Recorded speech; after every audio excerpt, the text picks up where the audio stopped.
Okay, I think that's everything. Let me make sure everything's running properly.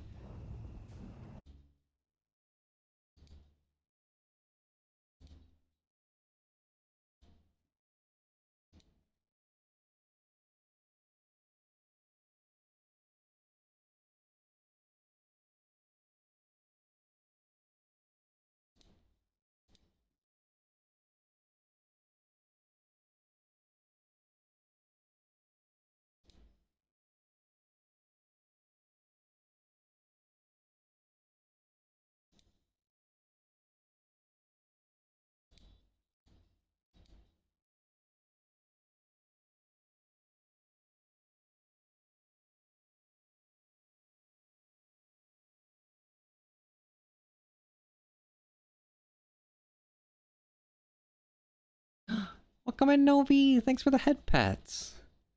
Trying to get a couple things sorted away. I think. Good luck, team. All for one.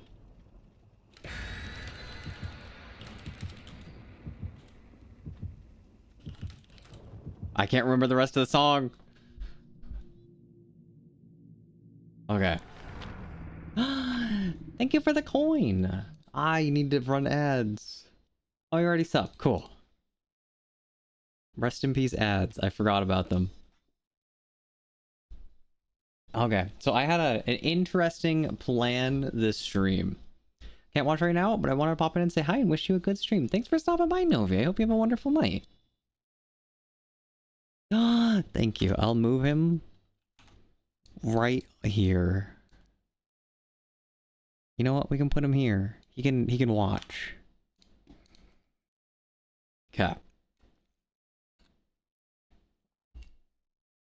So I had an interesting plan for stream. I've been pondering something since like this morning, and I'm kind of wanted to think through something. I was trying to break down what makes Animal Crossing interesting. Is that a spirit? I saw like a pointy hat. Nope, it's Mr. Unknown. And so I was trying to think about it. I was like, so Animal Crossing, at its core, breaks down to a couple very small aspects. You have the debt, which is a goal. And then you have miscellaneous activities you can do in order to achieve that goal. And then a couple odd side things, like there's collecting and stuff, because some people like to collect stuff. So what I was trying to think... I wonder why they went in there. Maybe Flashbang. We're about halfway through the gen, yeah. I was trying to think, what specifically is the fun parts of Animal Crossing? If you were to break it down into its simplest, most reproducible form, is that a decoy? He doesn't make that, does he? No, that's a shame. Can I Sabo? No shot that he goes for the hook like over here, right?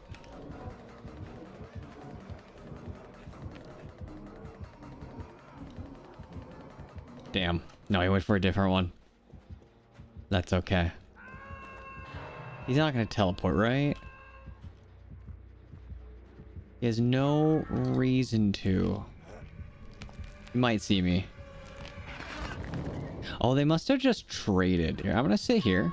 We're going to get the unhook, and then we will go ahead and grab him. Unfortunate. They didn't kick the gen, though, so that's great. No gen progress lost.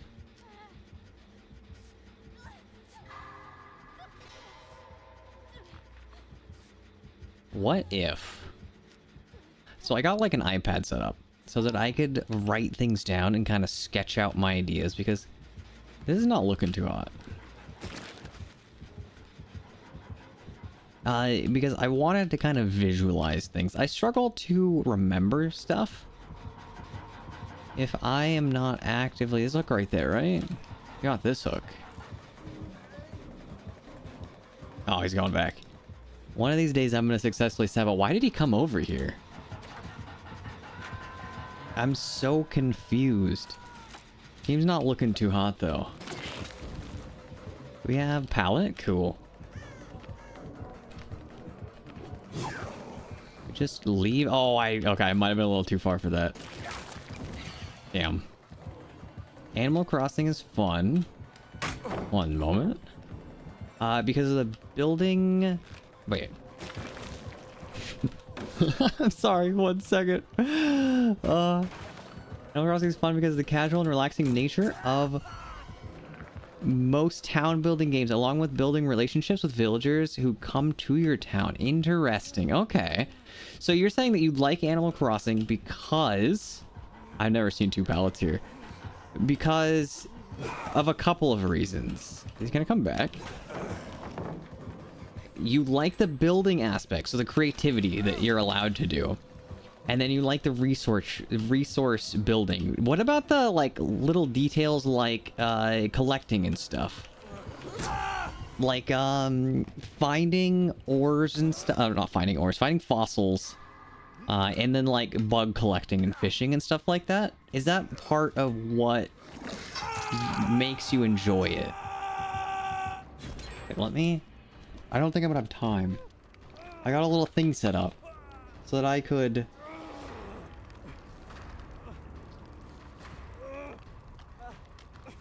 write this down, but the issue is I think by the time I get unhooked,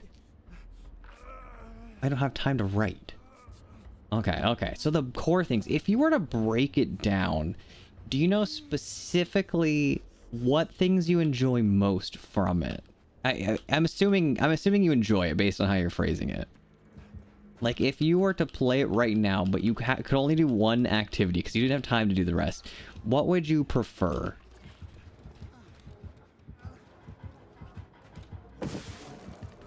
Oh.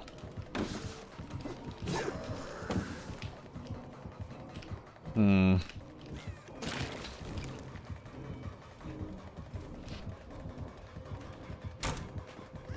Did he double back? No.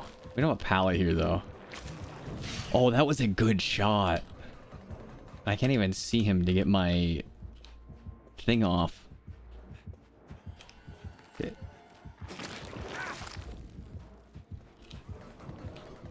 Oh, I'm still not... Do I have to look at him for a long time?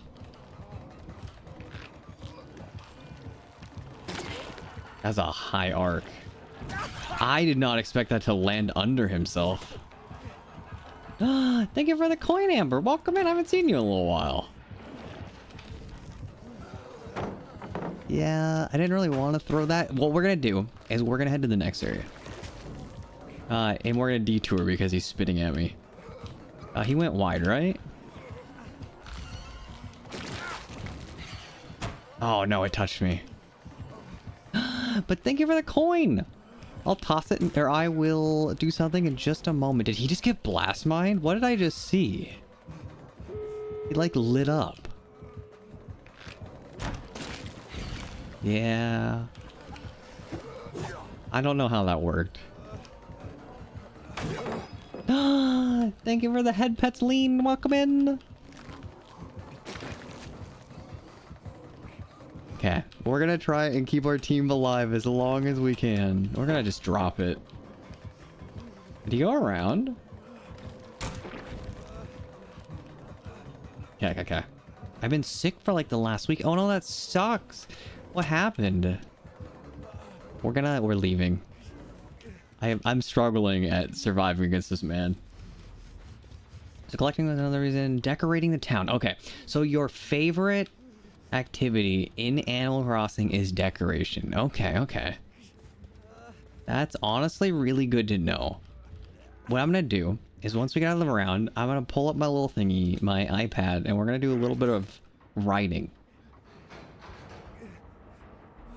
Because I appreciate that information. I've been thinking through this, but I've wanted other people's opinions on it. We're at this 99, and then if we hear a heartbeat, we open it.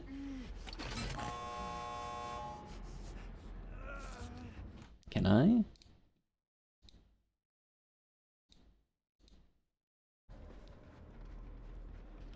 Okay. Where's our teammate at?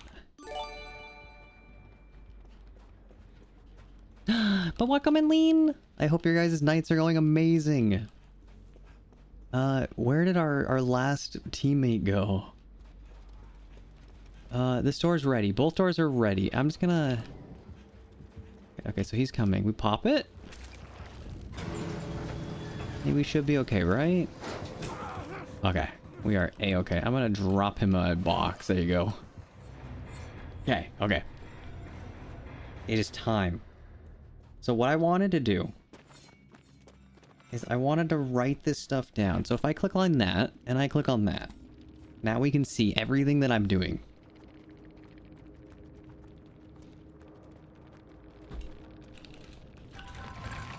Ah, hydrate I shall. Well, I've had a cough and got my ears pierced. After that, I felt bad. Oh, interesting. That sucks. Although the ear piercing's exciting. I shall stretch. Oh. How long do you have to wait for it to heal? Are you excited? Is there anything like... Are there any earrings that you want to try? Okay. Okay, so. Why... This is the wrong tool. Why... is AC... fun? So. Let's write down what Colossal shared. Thank you very much. So the first thing is going to be the... we'll call them maybe activities? If I hold that, that's circles, right? Nice. Activity... Wait, I can't spell. Activities. And that breaks out into... decorating... Decorating, what do we call, like, the other stuff? Resource gathering? Collecting? Collecting. Collecting. What else is there? Yeah. Activities? And then the relationship building. Would we classify that as not an activity, though? Would this just all be an activity? Relationships? Relationships. Okay. And then I will make a little note here that the favorite so far was decorating. Because that's what Colossal said. We get 1 vote for decorating. I'm feeling a little ill again, but I'm working on getting more clips and VODs uploaded. Oh, that's exciting. Well, I mean, not the getting sick part. The uploading stuff is exciting. Dude, it sucks. Everyone getting sick. I just heard someone with like a gnarly cough at the grocery store last night. I wonder if there's something going around. It always seems like in waves. There's a ton of people that get sick all at once. Hopefully you feel better soon. By the way, why ask this question? So, okay, that's a wonderful question. So I was thinking about it. In the back of my mind, I have been pondering the idea of trying to make a social game. And in it, I need to understand what makes this game fun so that I can incorporate a core gameplay loop. And the idea of like a core gameplay loop is the idea of things that feed into each other. So for like Animal Crossing, you can have... Struggling to balance this on my arm. So for Animal Crossing, you might have like fishing, which would then go into like selling, which would then go into like buying stuff. And then it creates this loop. And the idea is activities that a player can do that are enjoyable. Because at the end of the day, like, making a game is only as fun as the gameplay that you design. So in this circumstance, I wanted to know a couple of different things. First of all, I wanted to know what people enjoyed when it came to Animal Crossing, because I want to get other people's inputs. Everyone plays games differently. There's like 4 different kinds of players when they play a game. There's the competitive person. There's a completionist. There is the RPer / story person. And there was one more that I can't remember. But like basically you can summarize all players into 4 fields. And so I am very much in the competitive field. I enjoy the idea of upgrading stuff and progressing, getting better stuff and upgrading and just like increasing score. And that's where the competitive nature comes in. However, I know other people have different preferences.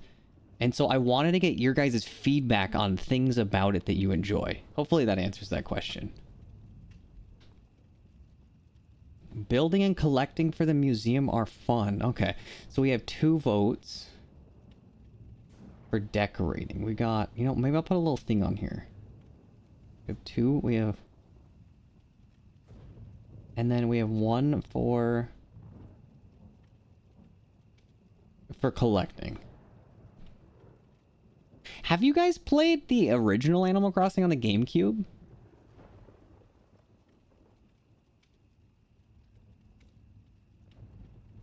Trying to find new villagers on islands. Do you like the act of finding villagers or the fact that you get rewards? It's like the reward of finding the things that you like. I'm trying to... If we can break that down into a more specific thing, how could you describe it? Oh, you know what I think would be a good idea? Asking this question in communities around Animal Crossing, Stardew, and other similar games. That's actually a great idea. Let me stick a little note here. To do.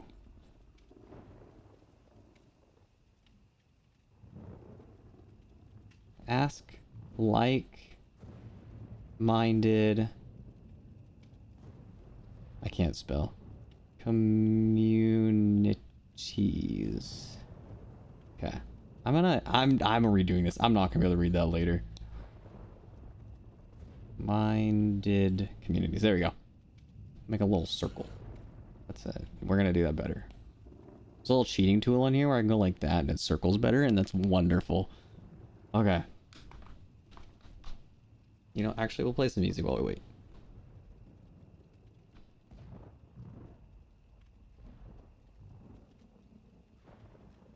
Okay, so a lot of social games, or like general games similar, people like customization of the character, collectors, RP, builders, achievement hunting, and progression. Their story progression. Okay. In the circumstance, my biggest concern with this is that I have to try and keep the scope limited. The thing that kills creating games is letting the scope creep out too much. So I need to break it down into very specific things. So in this case, let's see if I can kind of like summarize what hasn't been covered. Like customization, activities, 2. So I think you're hitting a good one there, especially with customization.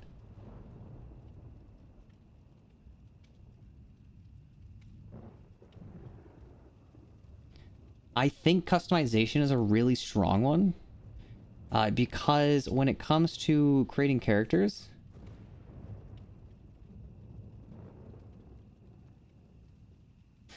people enjoy making their character their own. And I think that that is a very important thing when it comes to more casual social games.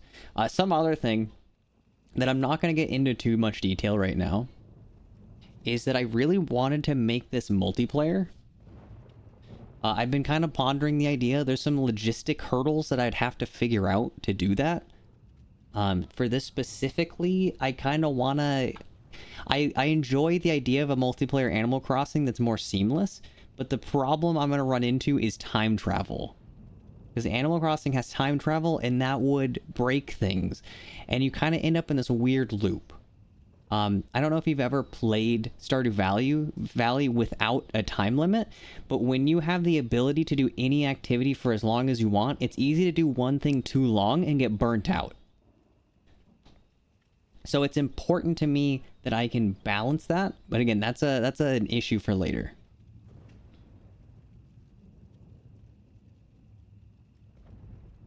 Okay.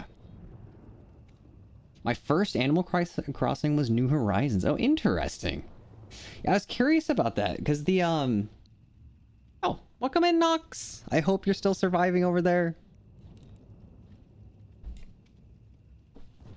Okay, so because Animal Crossing New Horizons is a really interesting one. I think that Animal Crossing New Horizons does embody what an Animal Crossing game is, but it's very different from its predecessors. And I don't think that's a good or a bad thing, but I think that the GameCube version of Animal Crossing and the Switch version are so different that like 70% of the game, maybe 65% is the same. You got like the basic structure, but they kind of went in different directions.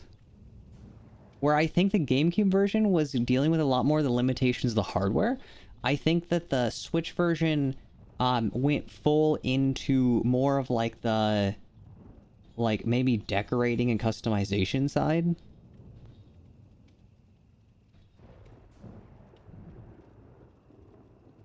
Okay. Also, co-op games should kind of be compatible if you want to progress in a story. Like Where Winds Meet. You can still have co-op and still play through parts of the main story together. Okay, okay. Because my biggest thing, especially with Animal Crossing, is... we'll go over here. Co-op. Co-op. When it comes to Animal Crossing and co-op, the biggest thing is probably building a community together.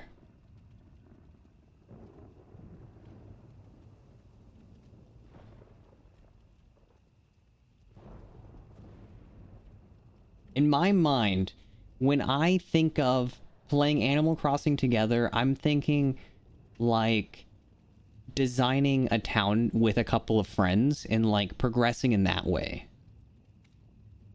And so you could technically separate it. You can have this as one separate thing. I made a Z, that's supposed to be a 1.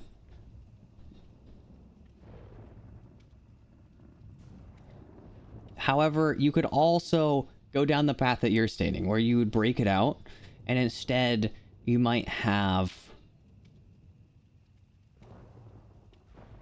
That was not supposed to be a rectangle. Is my handwriting that bad? My god. You could break it out and you could have like group activities.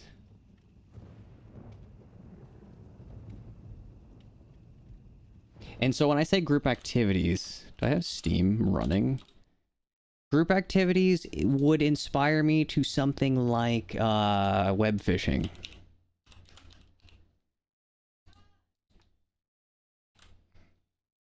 This is how... Oh, let me scooch him over. In my mind, a group activity is... You know, we're just gonna hide that for a second. Ah, I'm a panda now. So my idea of a group activity is like web fishing. This is a co-op where you can do something together, but you don't have a direct impact on the world long term. And so those are kind of the two main co-op I'm thinking of. The question is how and what do we want to do to make this work? Welcome in, Anna! I hope you're holding up okay. Also, do you have a timeline on the birthday card? When is the birthday? I apologize, I've not filled it out yet. Okay. Have you ever seen the Animal Crossing movie? It's pretty good. I'm not a good boy, but I can have head pats. Wait, what do you mean I'm not a good boy? Steal Xana. Amber, take him. Now run. Okay. Animal Crossing movie.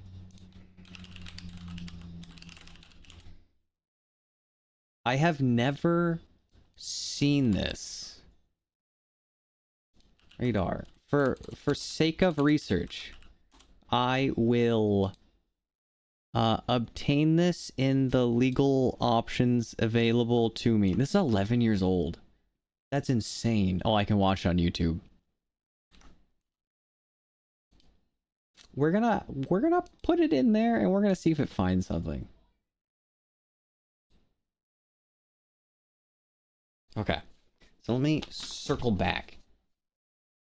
No worries. Due date is the 14th. Thank you, Anna. I will try to do that today or tomorrow.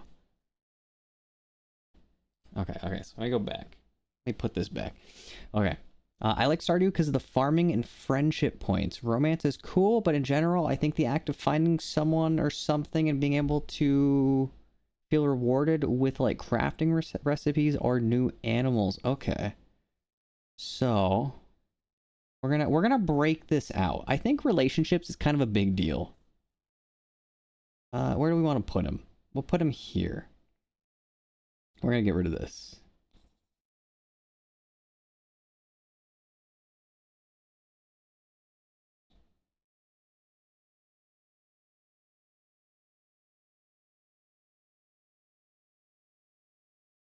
Okay, so relationships. The key things.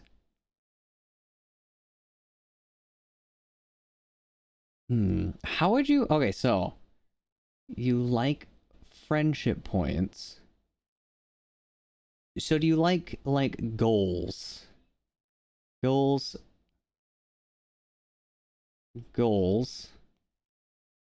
God, I cannot.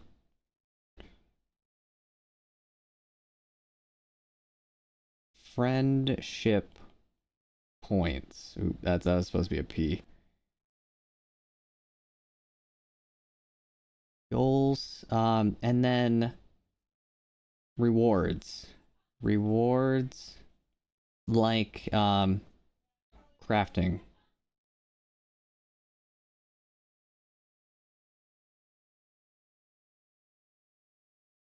Rewards.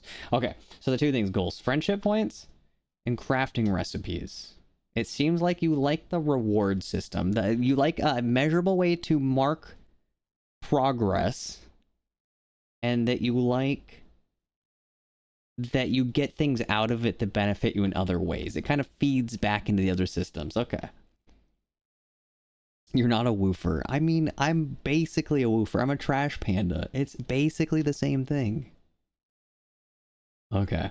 Okay, what else do we got? Oh, a thing that feels kind of overlooked here. What kind of art style are we talking? Because 2-bit games or 3D style games will convey your eyes better or hurt your ideas. Okay. So I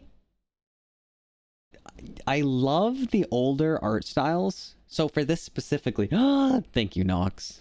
So this specifically, I honestly think that the best course of action is going with the nostalgia feel.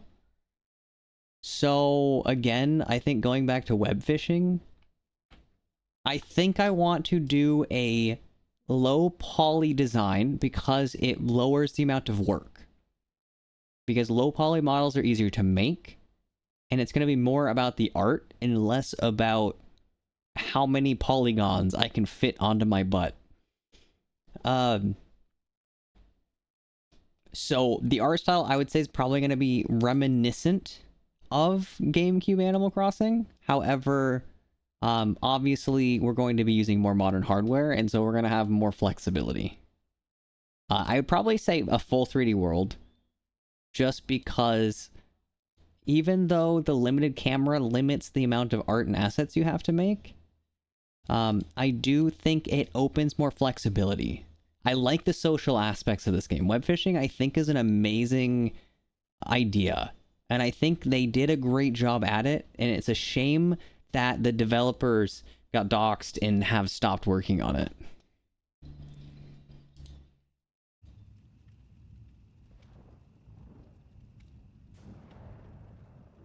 Okay.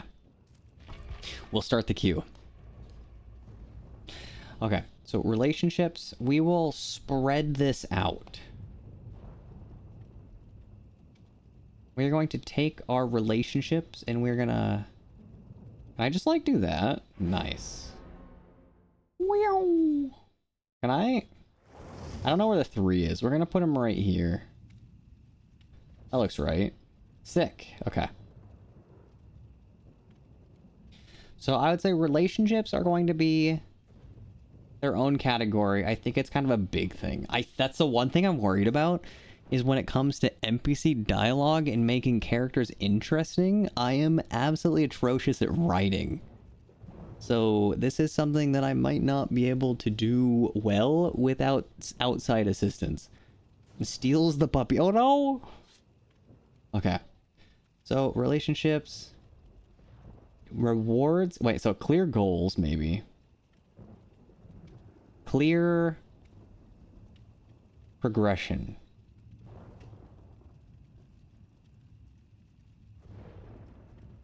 And then rewards. I think that summarizes that. And then we'll mark that this is a lean suggestion.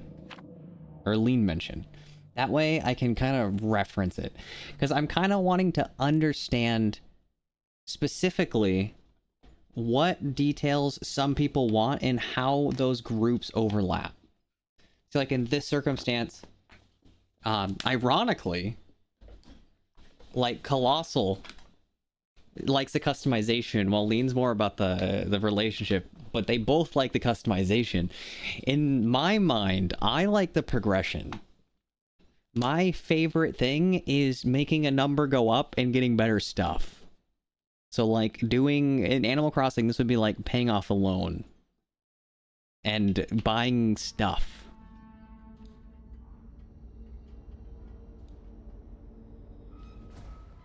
I've been wanting to get into programming so I can make a Street Fighter style game with horror monsters, like a 2D side scroller.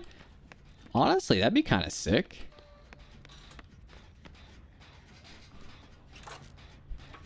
Was there anything that stops you from learning it? Oh, that flashlight is clutch. Would it be like Animal Crossing in that it has goals but not really an end? That's a difficult thing. When it comes to that, I want it distinct. I obviously don't want to just make an Animal Crossing clone. That's a dangerous spot for him to sit. So I don't think I'm going to have an end, because the primary goal of the game is to have like a social game. If I could make the game that I always wanted to, and I think the scope's a little too big on this, so I'm not gonna commit to anything. I would like it to be a social game where that you can actually like chat with people and like relax and enjoy other people company and stuff like that. However, when it comes to including other players, you have to kind of think about how they will interact. And so when it comes to goals and progression, I have to be very careful on how I allow things to do it, or how I allow things to work.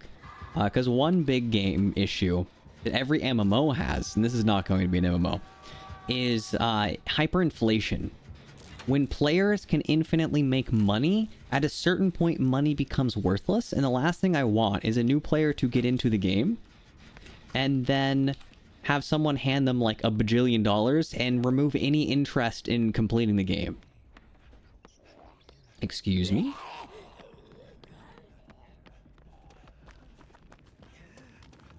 Not a 2D side scroller, but a 2D fighting game. Okay, so like very classic. Okay.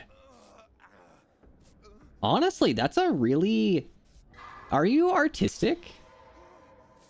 That's honestly a pretty realistic goal to have. I would say that style of game wouldn't be too bad as like a second or third game. And when I say game, I'm saying like when you first start, you should probably like do something incredibly simple that you can do in a couple of hours, like make Pong. Just so that you kind of can understand some of the very core basics and then kind of build up. However, honestly, the scope of that sounds like it'd be very doable. I saw a friend that played a game like that, but with movie monsters. Oh, that'd be kind of cool. And the thing that's stopping me is a general lack of confidence and confusion on how to even start. Oh. Dude, no, I totally get that. Dude, programming is such a confusing thing to get into. It's one of those subjects that has a really harsh learning curve, where when you start to learn how to program, you will hit, and it's not even like a curve, it's like an overhang. You'll start to learn and you'll understand very basic concepts, and you'll hit a point where you'll want to do something and you'll have no idea how to approach it. When that happens, you're gonna feel like you're in over your head. But as you kind of progress and learn some of the basic things, you will find... I went into the wrong area. That's unfortunate. You'll find that it all becomes a lot more easy. You start understanding core concepts, and the pieces that become, or that were very confusing to you, will become much more clear. Oh, we got a killer coming back. Oh, like, the survivor's also coming back. Can I Sabo? I think he's gonna go in the basement. Is there a hook right here? Looking like basement time. If I followed him into the basement... No, he's gonna know. We're gonna track him. Wait. Okay, I can't see him. He's not gonna come out this way, right? We didn't see that. This is kind of an interesting skill. I forgot I had it on last round. The thing stopping me is a general lack of confidence and confusion on how to even start. I've got an artistic passion, but a severe lack of skill. Oh, so you want to like learn how to draw. Dude, drawing is beyond me. I can't help with that one. People that can draw are truly incredible, because I cannot. I've got a few coder friends if you need help. Oh, that's really sweet of you, Amber. Honestly, depending on your questions, basic things I could probably answer as well. Would you like assistance? I think the killer can see us here, so he might come straight this way. Oh, we're good. Do I break the totem behind me? No, we don't have time. I'll finish this and hopefully not get a free hit. Is he coming in? Oh, that's a medium. That's a shame. That's another medium? I'm getting scammed today. Do you think he has a... Why am I mediuming so much? What's happening to me today? We're leaving. What do we got? We have a window. Do I make that window? He's kind of fast. I don't think I make that. He's gonna hit me with a tentacle, right? Oh my god. This is kind of a dead zone. I don't know if I can really... Wait a minute. He might not know. No, this is great. He left. I break a totem. I heal. We're good. I apologize to my teammate who is now going to watch me break a totem.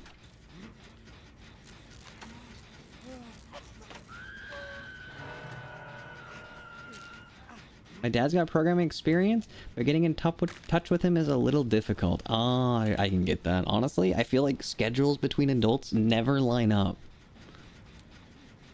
I swear, the first thing I've learned as an adult is if I want to plan something with anyone, I have to do it well in advance.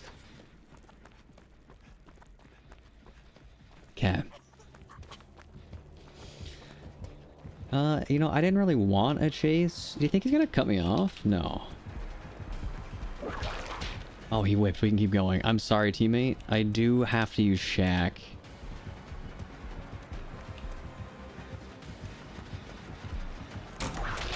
I was really hoping I'd have just a little distance. I think I... Wait, we don't have a pallet here. That's actually scary. Oh. Okay, we need to leave. We have our zombie friend here. And we have no pallet, so this is our best time. Wait, he's still coming. Last time I visited him, he tried helping me understand... Where do we go? Can I teleport really fast? Damn. I thought that would work. Last time I visited him, he tried helping me understand what things mean on a programming screen. It made a bit of sense, but the scope of what I was taught was mostly screen design and how things move. Oh, okay. Yeah, yeah. Try to... Yeah, you have to learn basics. Do you know what game engine you want to use? I would say the first thing in game design is figuring out what game engine suits your type of project and what you want to do. And then once you know your game engine, that's when I would buckle down to try and understand it. So like specifically, I know Unreal Engine's a super cool engine, but I also know that it is absolutely atrocious if you want to make a 3D game. And because Unreal Engine is atrocious with 3D game, or sorry, I said 3D, 2D. Because it's accidentally atrocious with 2D games, the last thing you would want to do is try to use Unreal for 2D. It is possible, but it is a colossal pain in the butt. No pun intended.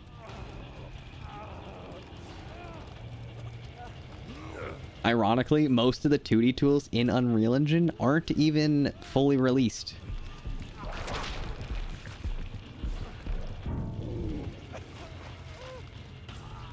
One thing my dad told me was no matter what engine you use, stay away from JavaScript. Preach, please do. I hate JavaScript.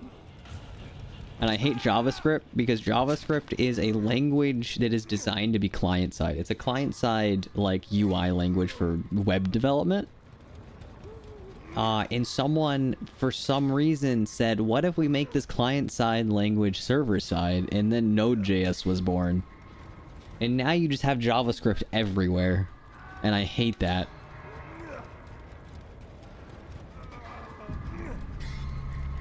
Okay. So after this round, we're gonna break down. I'm gonna... Wait, let's see if I can find a... Oh, is he coming? I don't... Is he above me? I don't see... Oh, I see a totem. Cool. Locking on.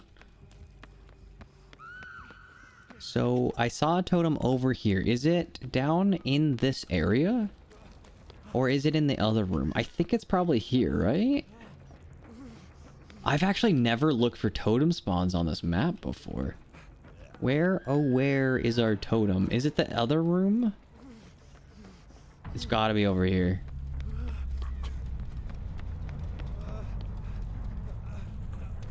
If you were a totem, where would you be? Well, we've almost got our thing back.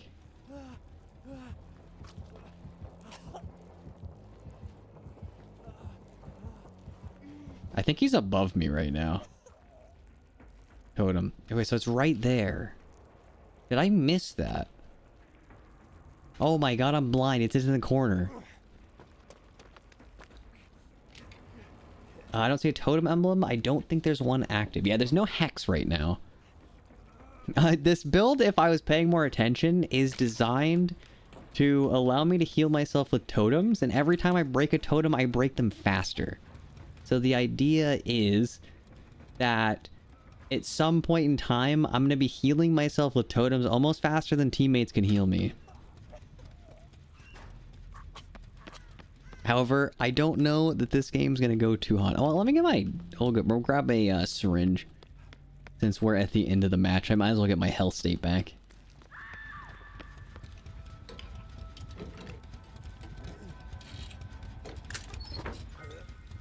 Okay, we're gonna inject the vaccine. He's gonna know we're here. Then, I remember seeing a totem right around here. This map's kind of brutal for totems. Also, his zombie sees me through the wall. I just saw his arm. That's embarrassing. There's a zombie in here, isn't there? Oh, where do we take him? I don't make that window. He didn't even swing for it. Thank you for the head pets tech priest. Oh, I didn't know I could go through that.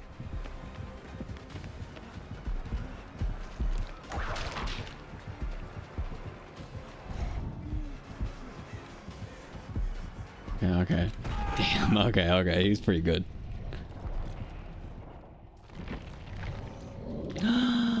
But welcome back! It's nice seeing you around. Okay. Okay, so back to ideas. If we were to explain... Thank you for the other head pet tech priest. Let me get my screen share back.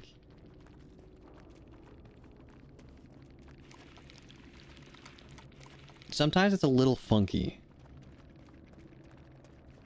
I believe in it. One of these times, it's gonna work. There we go. Thank you, thank you. Okay, so... Animal Crossing. Let's get some music back.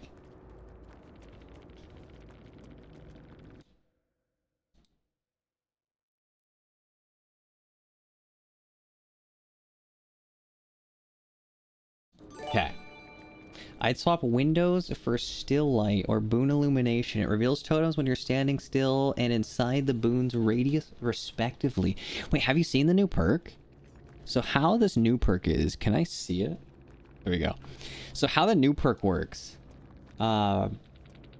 is when you crouch, it reveals everything. I think you saw in the last match. It's super useful. I think that map was just a little convoluted because there's like 4 or 5 levels. So it was kind of hard to triangulate what room they were in. Because, like, the basement has, like, a sub-level and then, like, a main floor. And then you've got the upstairs. And then we got another basement on the other side of the area. The other side of the map. You're welcome. Enjoy the emotes. Okay, okay. So, we know and people enjoy the activities, customization of relationships from Animal Crossing. If we were to break them down... how would we break these down into a more basic form? Let me get rid of some of these. Shit, that's just better still sight. It's actually like an amazing perk. It shows the killer's aura. That, I think, is insane. So you get to reveal the killer. You get to see totems and pallets. It is actually just really, really strong. And then the other point was the counterforce from Jill. And I only have this specifically because every time I cleanse a totem, I cleanse totems 25% faster and it stacks. So every totem, my second totem, I'm already breaking at double speed. Third totem, well, I guess, I don't think it scales quite that linearly. But it increases the break speed. And so by the time I'm at 3 or 4 totems, I'm breaking them in seconds. Which makes it super, super useful. Okay, so let's break down activities.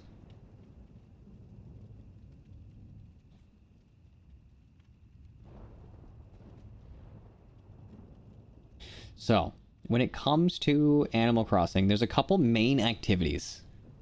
It seems like the core... People that have played New Horizons, do you like the diving minigame? I want, like, actual feedback. I don't know if people enjoy... I know personally I have not enjoyed that minigame, but people, I bet, do. Okay, so you have... fishing.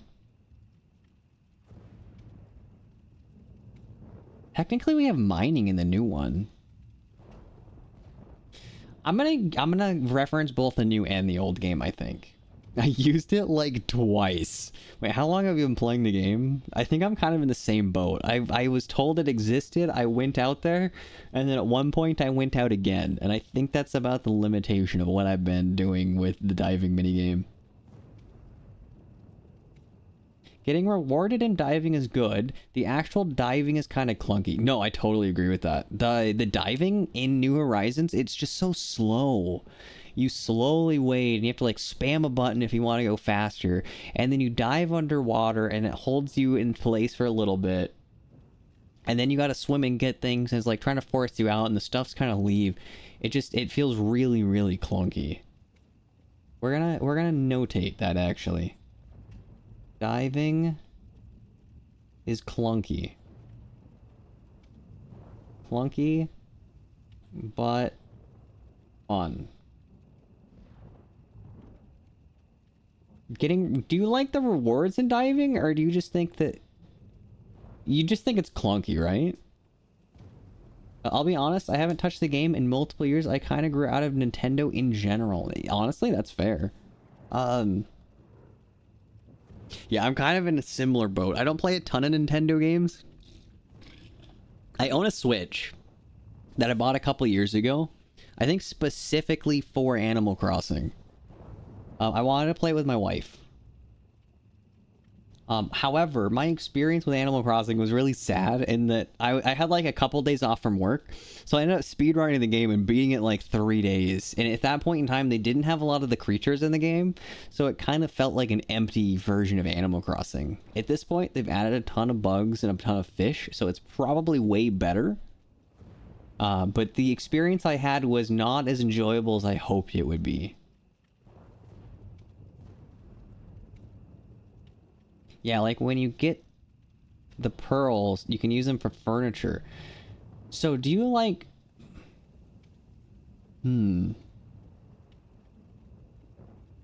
So you like that the rewards chain into other systems.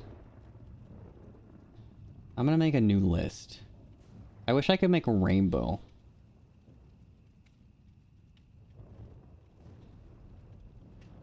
I'm gonna call this fun.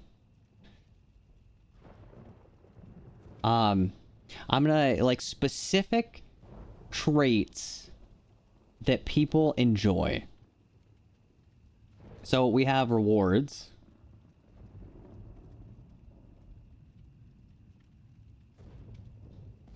And part of that is interlocking systems. How do I phrase that? Rewards that...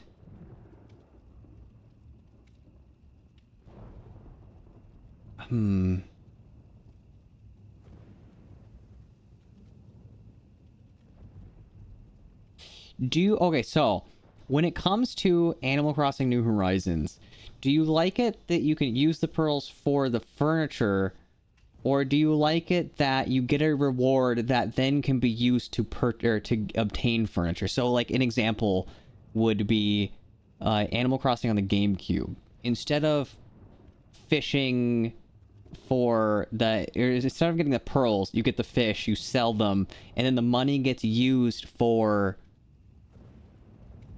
the store. Does that feel more or less enjoyable? Using money to purchase things instead of the crafting.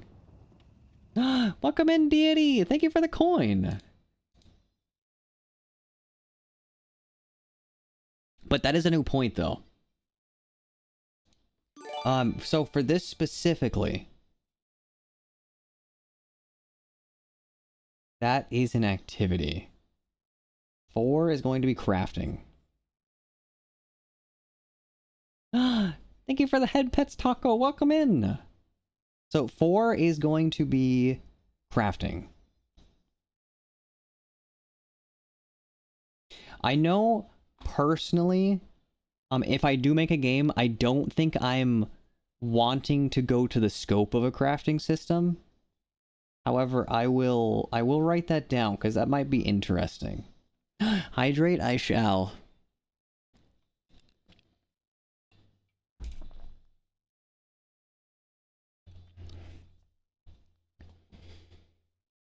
Okay.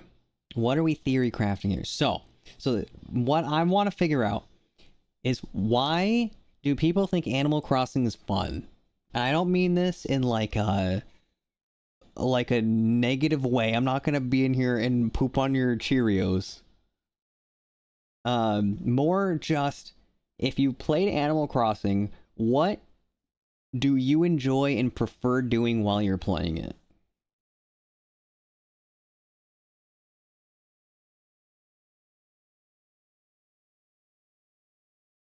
The latter, I like that the reward can be used to craft stuff. Okay. I will say my biggest gripe with Animal Crossing is the crafting cards. I hate that I have to collect the recipes to craft certain items. Okay. Rewards. Let's see. Rewards that...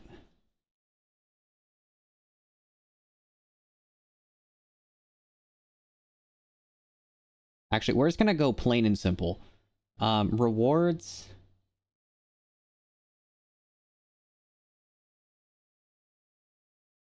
Items for crafting. That was a long G. Can I read that? Yeah, that seems like the word items. Okay. So item for crafting. Crafting requires collecting different items from different activities, so it feels more interesting. Okay, okay. I will say, I feel like you could hire an 8-year-old and they could find so many issues or so many ways to make the Animal Crossing crafting system better. Like, if like specifically being able to craft multiple of an item. I feel like it's so annoying that you can't do that.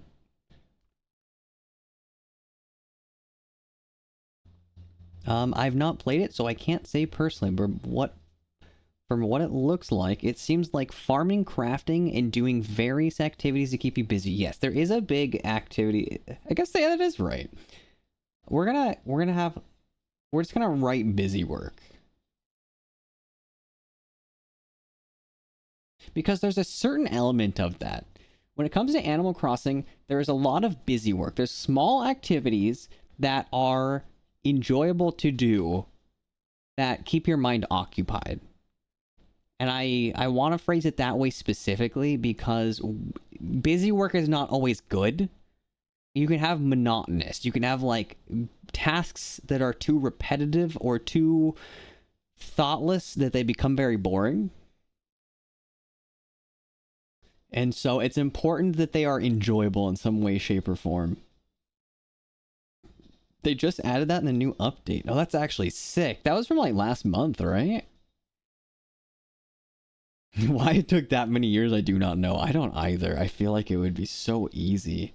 I love the building system of Animal Crossing. I think the New Horizons, I think that being able to do a zoom out and place things makes it a lot better, especially for wall placement and stuff like that.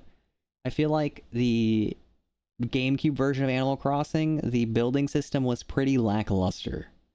But it's also like a 20-year-old game, so I can't really be mad.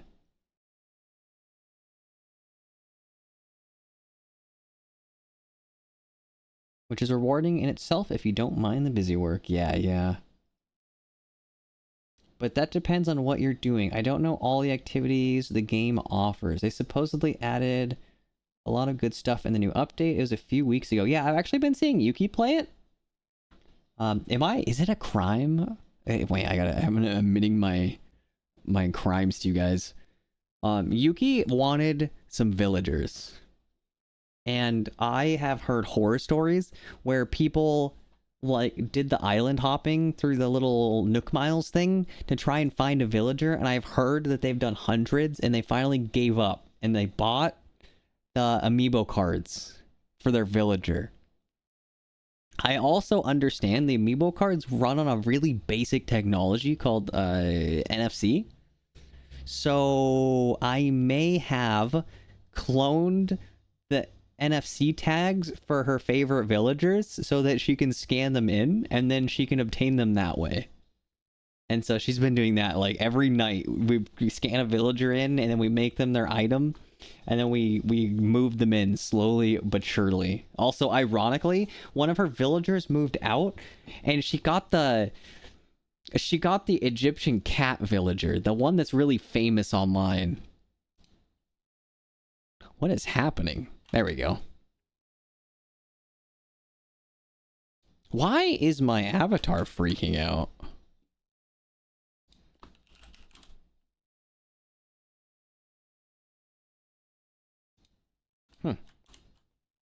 You good now?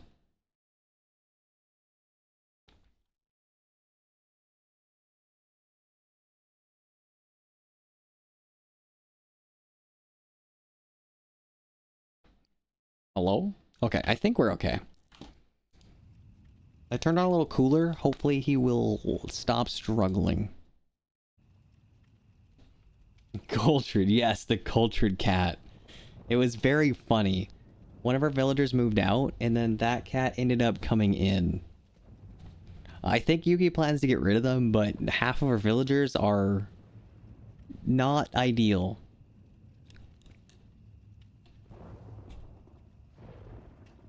Okay.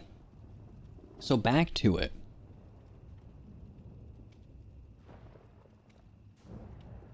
Why is Animal Crossing fun? Can we... let's break down one of the activities. Anka, many nights were well spent with her. I'm so glad to hear that, Colossal.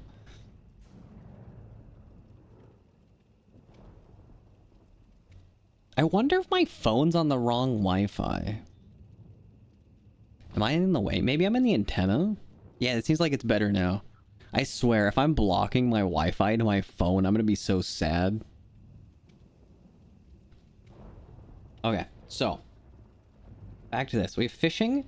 We have diving. We have mining. And what else is there? Collecting?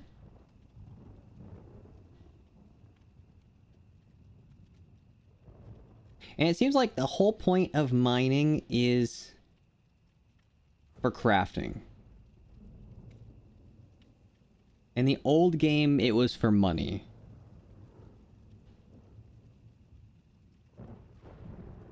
The new collecting system is... Wait, we have bug catching. Do we count it as its own thing? I think we do. I actually really enjoyed bug catching back in the day.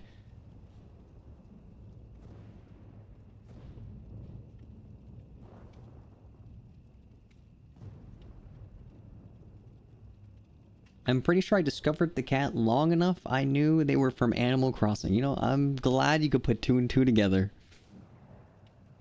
There are treasure islands where people with hack games make it easier to gather items and recipes. So NFC tag cloning is old hat. Still crime, but old hat. Okay. I wanted... Yeah, I'm not motivated enough to J-tag a Switch because I know Nintendo will probably find a way to sue me. However... I'm not above making it easier for Yuki to play a game without risk of being banned.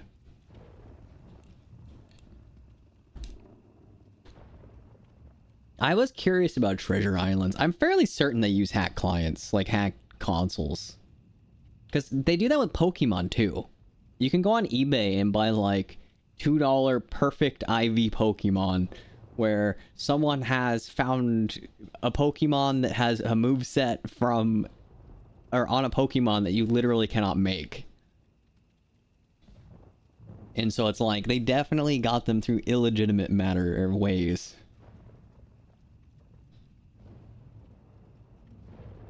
I've seen some of those hacked islands from videos, and some are just crazy, dude. It's kind of interesting. I've never gone into the details of hacking a Switch because I don't know, maybe I'll try it sometime. I don't have a reason. I don't use my Switch very often, so if I got banned, it wouldn't be the worst thing, but I have games on my Switch. Maybe I shouldn't. I don't want to lose all that. That feels like you buy a used Switch off eBay, and if it gets banned, it gets banned. Lamau on the Switch 2, they'll just brick that bad boy. That's what I want to hear. Dude, I can't believe they're allowed to do that. I can't believe there was no pushback on it. I feel like there's like 6 people collectively. They're like, this is unacceptable. And then you go to Best Buy and you see the Switch 2 is completely sold out because it stopped everyone from buying it.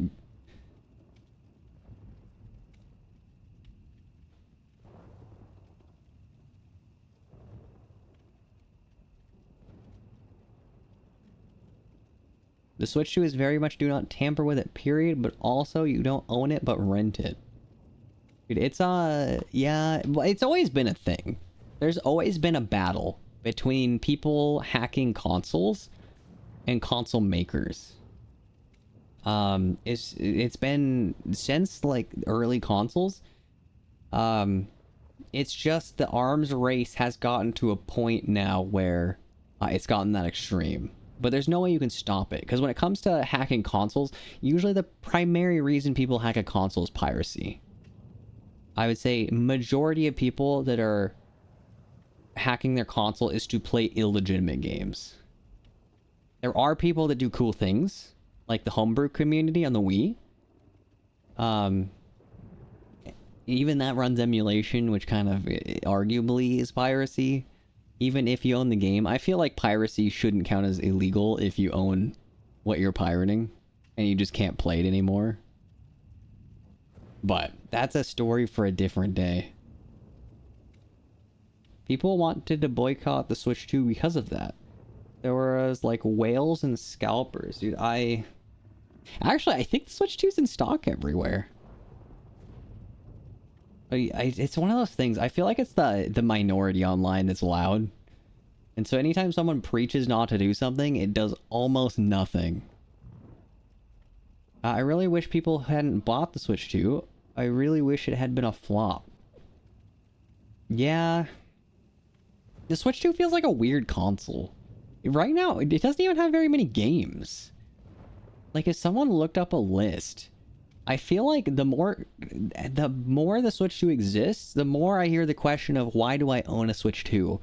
Because, like, there's just no reason to own it over the base game. You have, like, Mario Kart. What else is on there that's exclusive to a Switch 2? Switch 2 is the PS Vita. Oh my god, I haven't seen a PS Vita in so long. We'll always have Steam for as long as Gabe is alive anyways. God, I hope in all my soul that Gabe finds a successor. I want like the Knight story where he finds the person that's not going to be tempted by infinite gains to sell Steam in order to make a profit. Gabe Newell's already an extremely rich person, and I think he's in a situation where he literally just doesn't care, and he pays his staff really, really well. If you look up the average salary at Steam, I'm pretty sure it's like $200,000 to $300,000 per person. Like, they are paying very good rates for their engineers, and I'm fairly certain that they are the kind of company that would much rather retain talent than have to train new people. And I think that's amazing. No companies do that, and as soon as they go publicly traded, it's all out the window.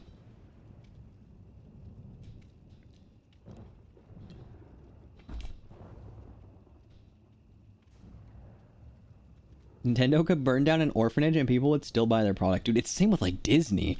Dude, I swear to God, there are people that would not care. They could go like nuke another country and like it would get public news, and then you would see someone in the background with their Switch 2 playing Pokemon Beta, whatever the next one's gonna be. Mario Kart World is the worst one. Who wanted a Mario Kart game that was open world? Do people like it? I feel like asking a Nintendo fan what they think of Nintendo games is going to get me the information I'm not seeking. Just kind of putting two and two together. I hear it's going to his son. Oh, that'd be kind of sick. I hope his son's good. Because it is. Gabe Newell is the only one stopping PC gaming from being atrocious. As soon as Steam falls, every other competitor has solid footing to grow. And all Steam has to do to exist is they have to continue their platform and not be greedy.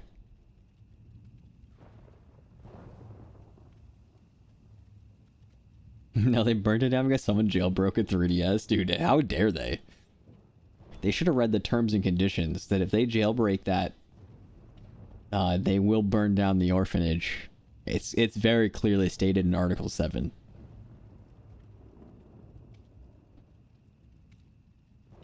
Mario Kart World and I think Kirby Air Raiders are the only exclusive games. See, that's crazy.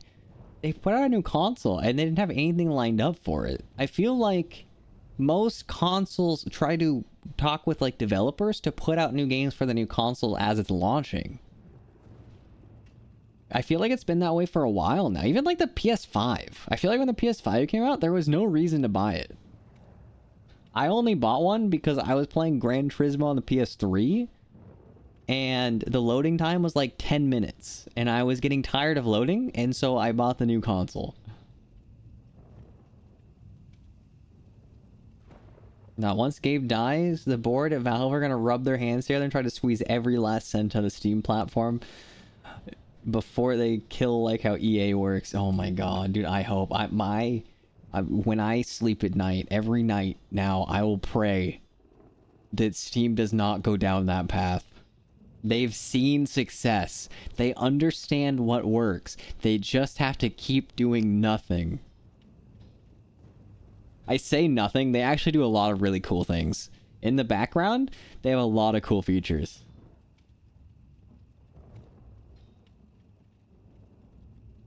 They basically release new consoles and then say, we're not updating your old-ass console, buy a new one. Dude, I hate that. Consoles are kind of in a weird spot. I feel like they've gotten segmented. Like, you got the Xbox One, Xbox One S, One X, Series X, Xbox 720. I swear, Xbox is terrible. But, like, that's besides the point. Then you have, like, PS5 and PS5 Pro. And, like, the consoles, the games have to be backwards compatible, so they have to handicap themselves. But, like, they also need to support the new console. And so you just ended up with, like, the console equivalent of a computer.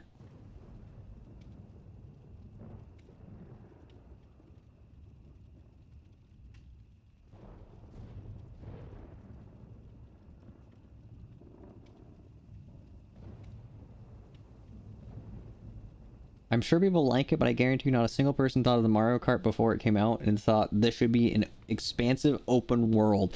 Dude, I honestly don't even think Nintendo fans like it that much. I feel like the new Mario Kart, I saw YouTube videos when it came out, and then it's radio silence since. I've seen absolutely nothing on it, which tells me I don't think it brought enough to the table to really outcompete Mario Kart 8.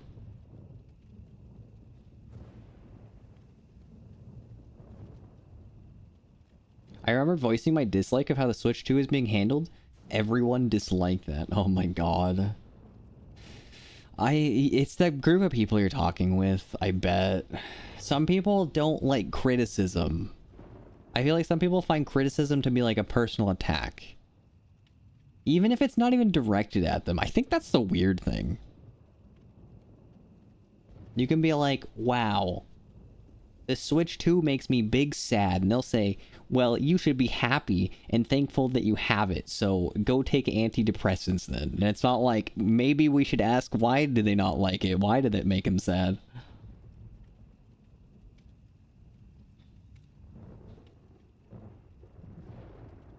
Yeah, to win Steam, they just have to keep doing what they're doing. They could literally do nothing new for the next 20 years and continue to be a game selling platform, and it will continue to be on top. See, that's all they have to do. They have to not be trashy.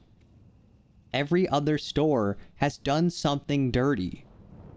And because of that, they all fail. Like Ubisoft had their little famous quote of, you don't get to own your games and you should like it. Where's Ubisoft now? I think they're closing companies, or closing entire teams because they are not making money. I'm glad they could have such an anti-consumer view. I wonder if it could be impacting their ability to relate to the consumers that they're trying to sell their products to.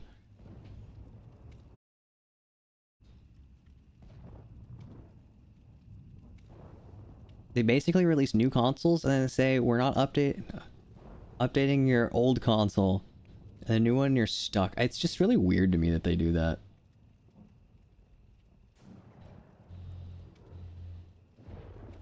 Don't you dare try to pirate old games. We're not making any more, but you will be arrested. Dude, that's crazy to me. I feel like when a console loses support, you should be allowed to pirate stuff. That feels so easy to say. Because, at what point... Oh, thank you for the head pet, these cute paws. I absolutely love your name. Hot take? Maybe not hot take. I stand by that. If the console is end of life and they have stopped supporting it, I think you should be allowed to pirate stuff legally. Maybe even add like a couple year cushion, like 2 or 3. It's just like, it's really weird to me because you get these weird situations where games become exclusive and then you just like lose the ability to play them without piracy. Like MechWarrior. MechWarrior Mercenaries, a really, really old computer MechWarrior. It was going for like $400 or $500 because it became a collector's item. And so on eBay, if you wanted to play it, you're paying literally hundreds of dollars. And in this situation, the devs saw that. They said, our game is stupid expensive and we want you guys to enjoy it. They literally published the files on their website so you could just download the game off their site and play it for free. Because like they knew they weren't going to sell it anywhere. So why not? I don't remember who you are because I have an abysmal memory who you be. That's okay. I appreciate you being here nonetheless. God, I'm so sad they didn't call the new console the GameCube. I think the GameCube would have been perfect. The next one should be the GameCube. I'll say I at least appreciate that GOG has game preservation program. I do think that's great. Games need to be preserved. It upsets me when companies go after archival sites. Like there's entire history that is being lost because people are too greedy to let Pong on what is it? The brown box? What's the console it came out on? Be released to the public internet. Do you allow viewers to join? Honestly, when it comes to playing Dead by Daylight, I'd be down. Right now, I'm kind of in a chat mode though. If you'd like to join, you can. I don't know if I'm going to be starting around for a little while. I'm kind of in a weird stream tonight. In that I kind of had an objective and I learned I can't do that objective very well while I play. Last time I solo queued, I got called a slur. Oh, that's rough. Dude, I was doing the adept for the new killer. And I downed a survivor next to the hatch. I felt so bad. And when I hooked them so I could get my adept achievement in the in-game chat, they called me a chud.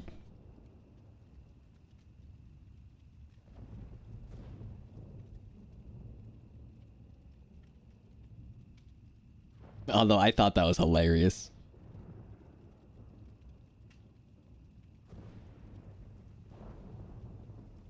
Okay, so back to Animal Crossing. The funny part is they were angry at the wrong person. Wait, why? So why were they mad at you? Or was it someone else that did it? Okay, so Animal Crossing activities. I was breaking this down into core pieces. Collecting kind of, you know, maybe collecting should be off on its own, because fishing goes to collecting, bug catching goes to collecting, diving goes to collecting. I think this is one of those, this might need to be separated. Can I just like, we're gonna put it back behind it. That might be not quite far enough. Right here. We're gonna make it a little orange box. So, diving, bug catching. We're gonna move bug catching up because now he's off on his own and I feel like that's kind of lonely. We're gonna put him here. Yeah. So, how do we break this down into like little details? They were angry at me for teabagging. I wasn't even the person that was. Aw, dude, that's a shame. I always feel so bad when you win a match and your teammates BM the killer. But it's so dumb that they would get after you for it. I feel like most of the survivors are pretty distinguished, that you can kind of tell them apart. As long as you're not doing like mirror matches with people. What is the goal? Actually, let me ask you this question. If you've ever played Animal Crossing, why do you think it's fun? And I don't mean this in like a... like I want to pee in your Cheerios kind of way. I mean this in like a genuine curiosity. New Horizons did add farming and cooking, which I love in game. Ooh, okay. Does farming go very deep?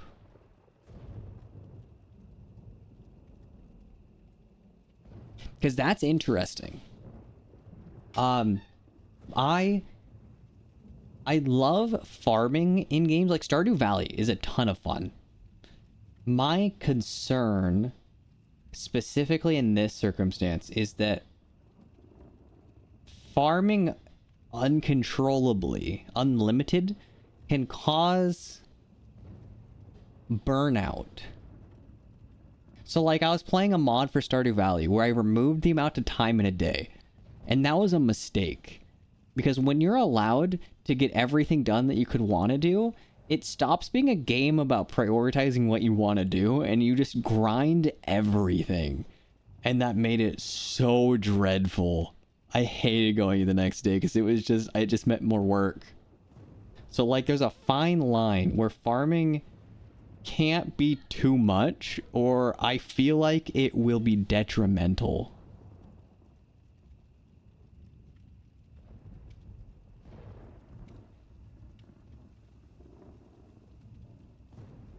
Because I get to tell Isabella that she's doing a really good job and then pretend that I'm able to give her head pets. That's my reason I play Animal Crossing.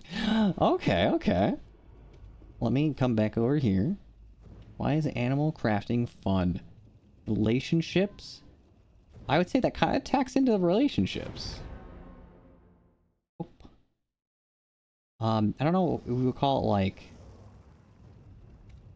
like RP.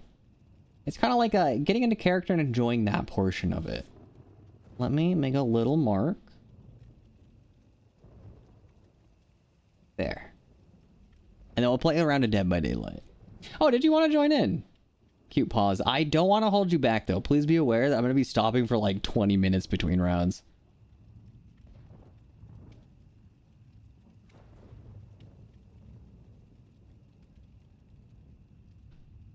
Okay. So how do we break this down? Relationships. Cool. So, we have our activities. What about the activities makes it fun? Why fun?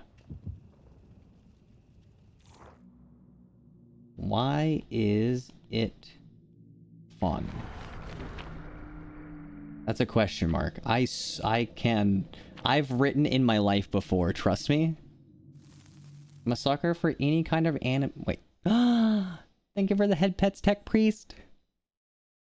I'm a sucker for any kind of animated pupper or real life pupper. I like puppers and I like petting them. I totally agree. I absolutely love puppers. I don't know if you could tell. Something might give it away. Okay, let me close out of this real quick.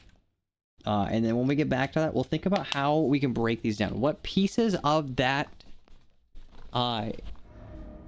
activity is fun. The nice thing with activities is you can be like, okay, this is my goal for today and try to gain a certain resource. Yeah. Having the limitation. Oh, I got Bardic Inspiration?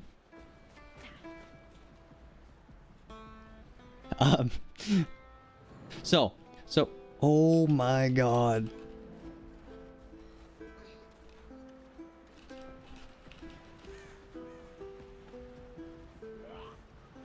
Oh god, we got a Nemo. I gotta protect them. Okay, so that's the thing. When it comes to... Oh, Nemo's looking. When it comes to activities, I feel like it's easily possible to get burnout if you don't limit things. And I think Animal Crossing does that really, really well with the day system. Every day, there's a limited amount of stuff you can do. And because you can't just do one thing all day besides fishing, or like bug collecting and stuff, it prevents you from burning out on an activity. I don't think fishing is an activity that's easy to burn out on because it's very relaxed. Because there's not a whole lot going on, it's easy to kind of zone out. And I think that's why web fishing also did well, is because that's an activity you can't burn out on. But when it becomes a chore, like planting a farm field and harvesting your farm field and watering your crops, and it becomes this multi-step process, I think that's where you can get burnout. I don't know if anyone else has felt that. If you played Stardew Valley, do you feel like when your farm gets too big that it becomes a lot of work?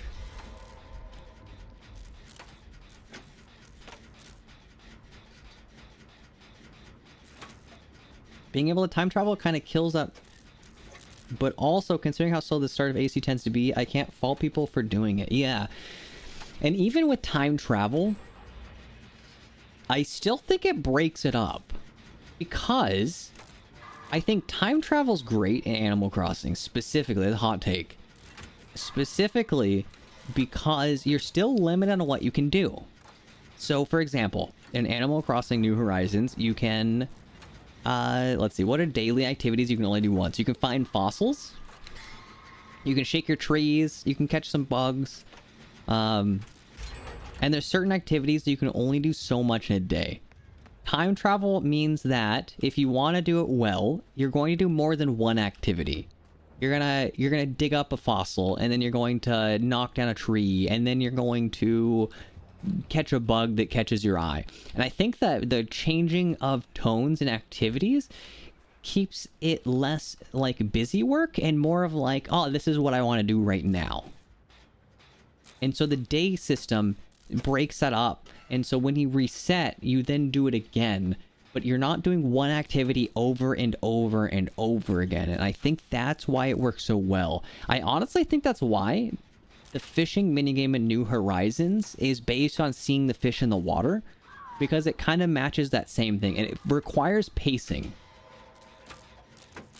Because when you're fishing in Animal Crossing, you have to find the fish, which forces you to move around. And because you're forced to move around, you find other things that interest you, so you're probably not 100% focused on the fish. God, that's interesting, because I think it's funny. I think that the fishing system on New Horizon is annoying. I don't even think it's so much finding the fish. I think it's the placement of the bobber. I swear, you'll see a fish, you'll throw your bobber out, and then the fish, as the bobber hits the water, turns around and looks the wrong direction. Like half the time, I swear.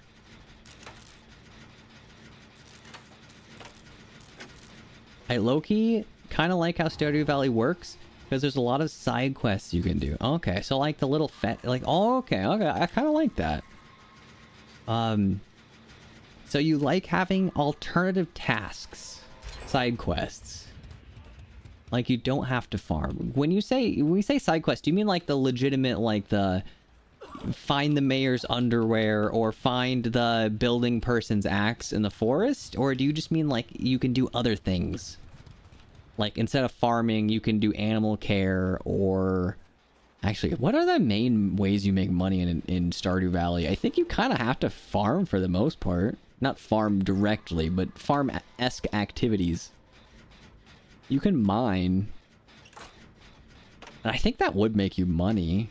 But most of the time, you would use that the mining stuff to build more farming stuff to then pay off more in the mine. Oh, and fishing. Fishing's not a farming activity.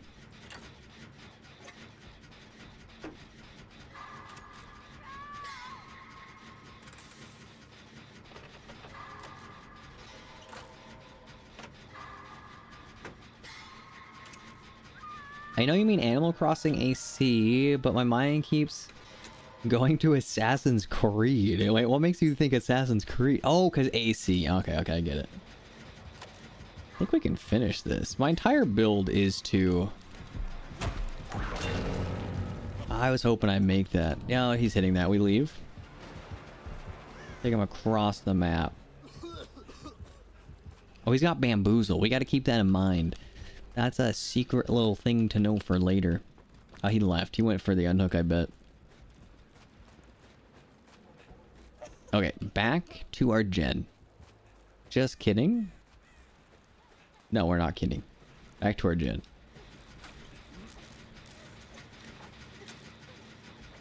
Also, and that's why I play with friends. Oh, so like Stardew is what I assume you're talking about. So that you can kind of like offload tasks. Because that would make sense. It definitely makes the game a little bit easier when you're not always forced to do everything. But again, I think that the Stardew system works really well as long as you're not doing everything every day. I think it can hit over that, and so that kind of concerns me. We're gonna head over here. We have to pre-doom this. Just kidding? Okay, we just leave? So I think he's going around. I mean, you can mine, farm, raise animals, and forage. Oh, I forgot you can forage in that game. I guess you do get stuff out of...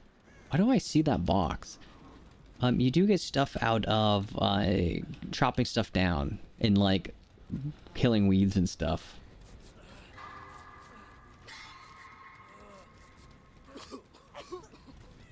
Okay, where's our last gen at? Is it here? No. It's gotta be here. No? Okay, maybe over here? I bet the killer's pacing the 3 gens. Having the zombie here is also pretty rough. Okay, we'll hop in here. Do I grab a totem actually while we're waiting? Okay, so we look around. We see our killer. We see our totem. Found a new totem. Right here. Ah, I have a killer here, don't they? I feel like... No, we're good. Okay, let's break the totem so we can get our inner healing back. Inner strength. We get one friend loves the animal care aspect. Oh, okay. Interesting. Actually, I want to write that down. When I get... I bet he's going to hold this 3 gen so hard. When I get back, I want to write that down. I do think animal care is a really cool part of the game. Where is he going? There's got to be a gen on the hill back there then. He's probably pressuring that gen so that... Okay, that's okay. What direction is he going to come from? That way. That's bad. Okay, we're going to take him to Shack. Hopefully he breaks off. And we work on the gen back here. Because I saw this gen had progress. No longer does. That's okay. I haven't hooked yet, so I'll save the syringes for my team. But I do agree. I think that farming is an interesting system. When I work on this, I'm probably going to pick one gameplay loop and then see how I feel about it. Because I think that I'm worried about the scope. However, I think farming could be a really fun one. Especially with like how cute that can be. Is it gonna cut me off? No, he's just kicking gens. That's okay. We go this way. I think he's gonna... Is he chasing me?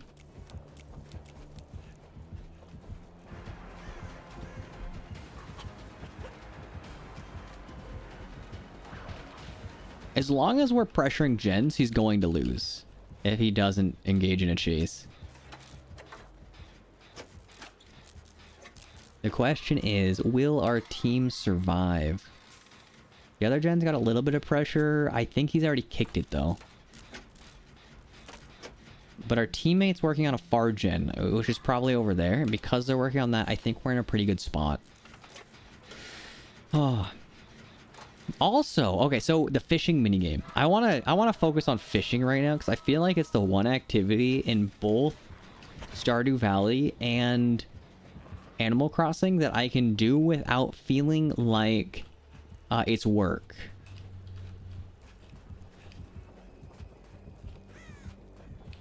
Okay, we're gonna take him over to our shack. Hopefully he follows. No? Then we will unhook. So when it comes to fishing, if anyone wants to respond to this, feel free. If not, I'll just think out loud. Do you prefer the Animal Crossing fishing system where you have to find fish, or do you prefer the more casual Stardew system where you throw your line in and eventually a fish shows up?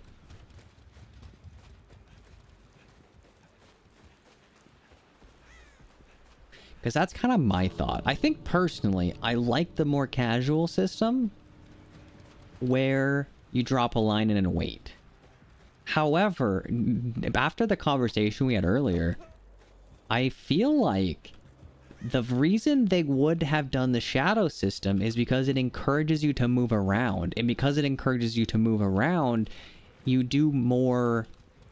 you see more activities to do. I prefer Stardew. Okay, so you prefer sitting in place.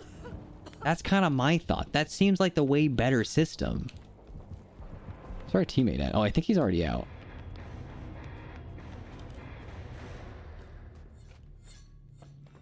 Stardew system doesn't require you to stop once the fish run out. Wait, Nux, you can run out of fish in Animal Crossing New Horizon? I thought they respawn.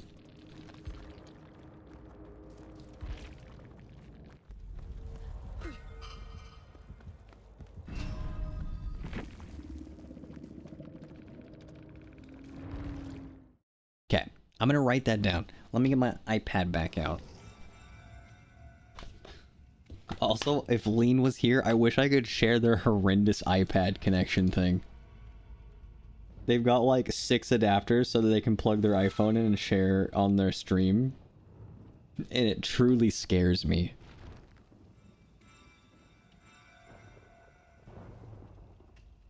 There we go. Okay. So, I wanted to write down. It's not so much in Animal Crossing. However, as an activity, farming, we'll split it out into 2 things. I think we have crops.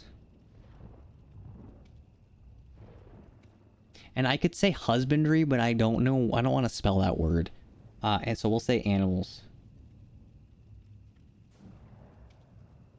I would say farming kind of separates into those 2 sections. You have caring for crops and you have caring for animals.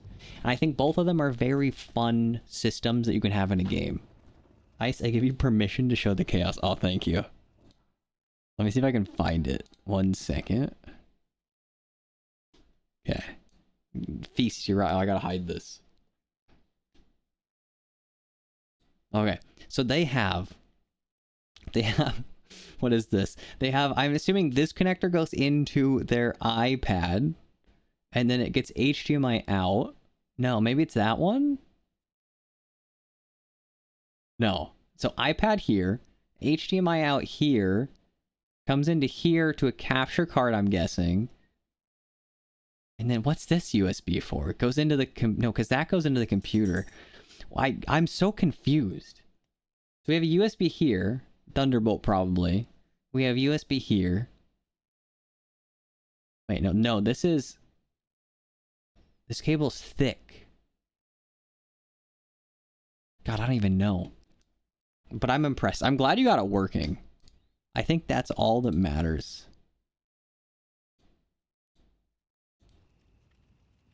Okay.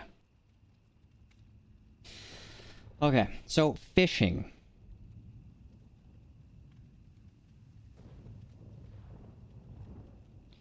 What makes it fun? Fishing, actually, I'm gonna notate. Where do I mention the Stardew fishing?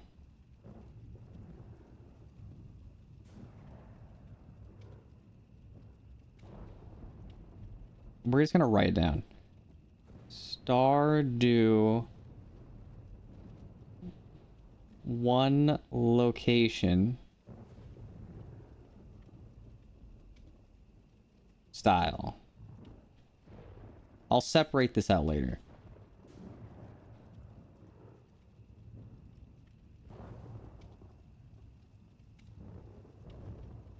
Also, Stardew captures the essence of fishing too.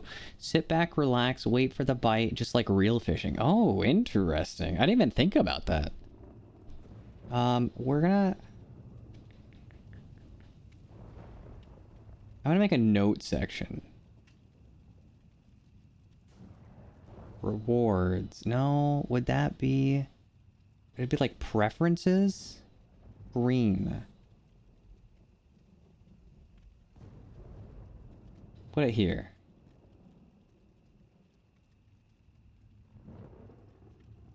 So preferences. Fishing. And we're gonna put a little arrow. That's a square. My god, am I bad at writing. Okay. Fishing. Stardew. Style. It's more like real fishing.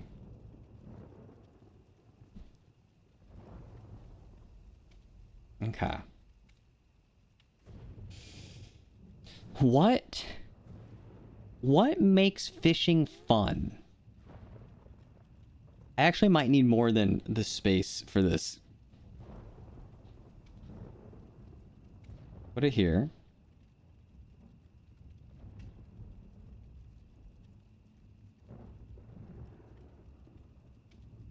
So for fishing, I think it's the like battle. I think the struggle of trying to catch it is what makes it fun.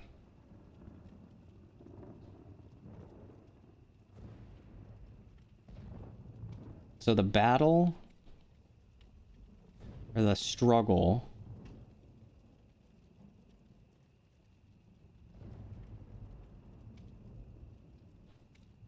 Catching.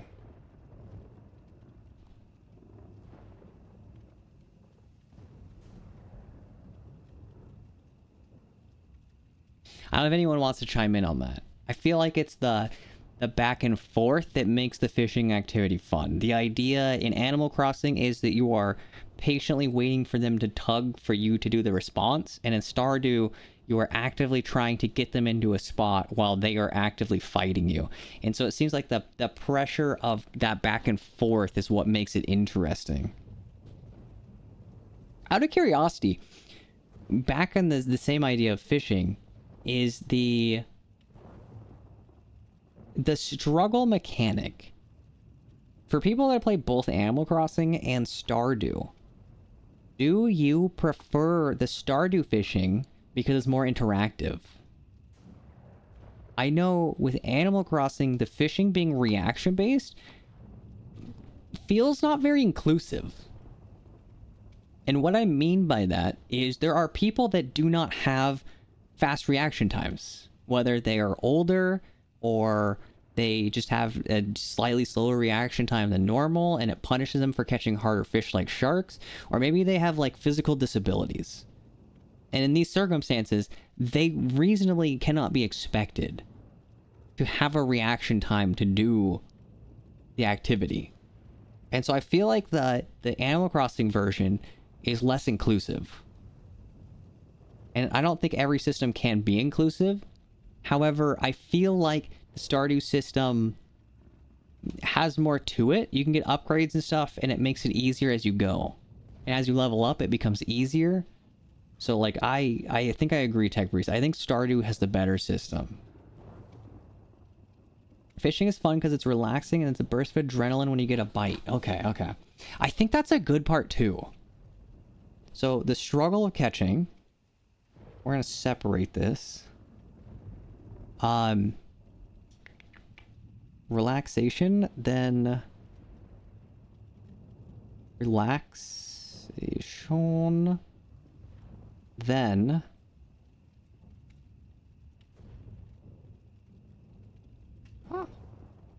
Adrenaline.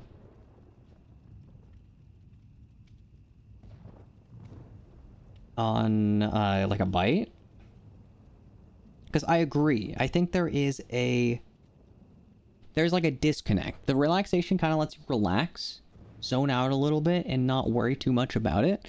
And then when it happens, then you have like that snap where it's like, okay, and now I gotta do something.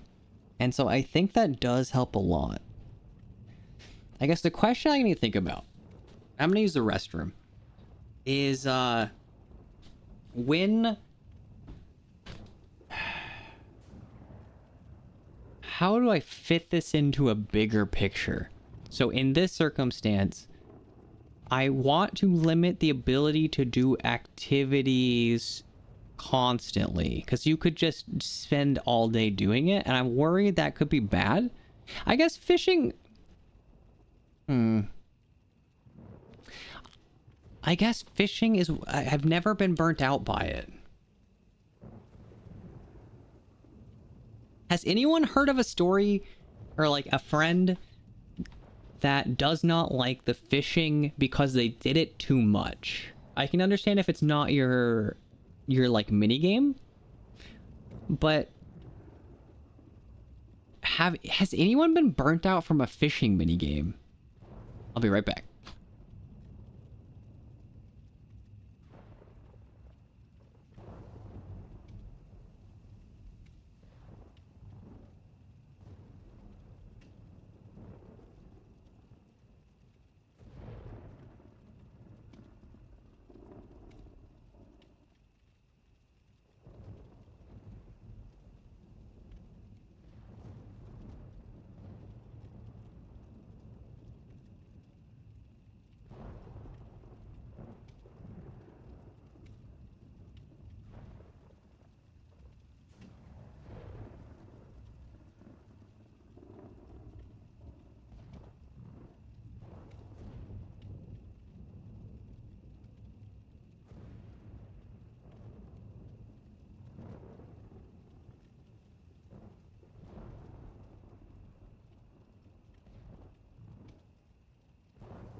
I've run out of water in my cup of water.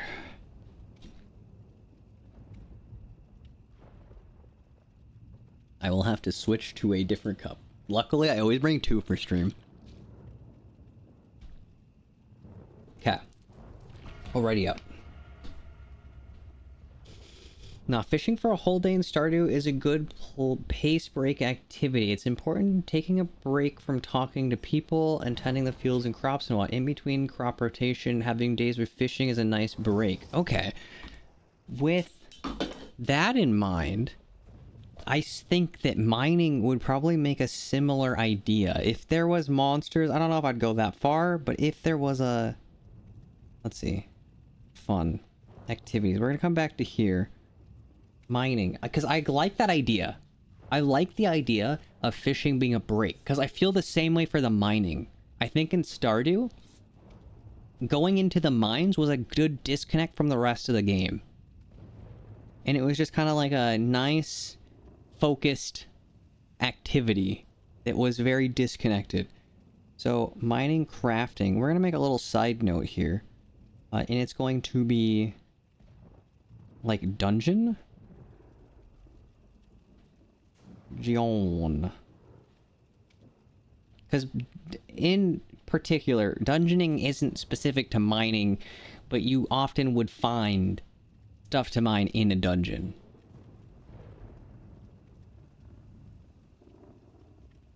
Keeps you from burning out on the whole busy farm thing, dude. I can't. The Stardew Valley, once you get to a certain size crop field, I feel like it's just so much work. Like, yeah, I totally agree. You've got to reload your fish. Oh my god, you're so right. You'll get a magazine. Wait, you could have just... No, have like a... Preferences? I need like a note. Ideas? I have purple already? Blue?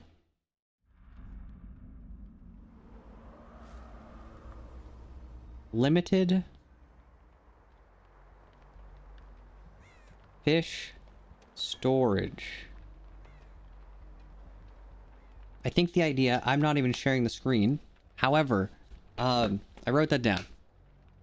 I think maybe I could make the argument if the whole point of Animal Crossing fishing is to encourage players to move around, and as they move around they find other activities.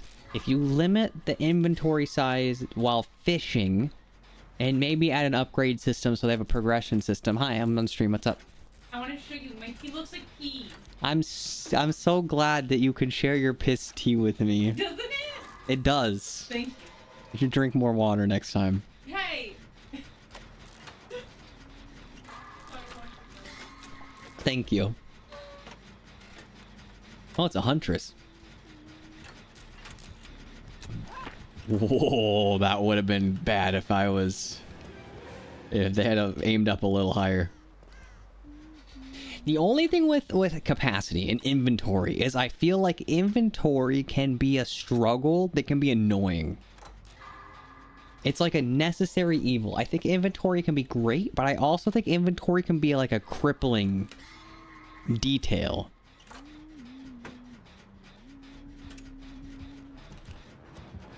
Because, like, I don't know if you guys have experienced this, but I feel like we've all played games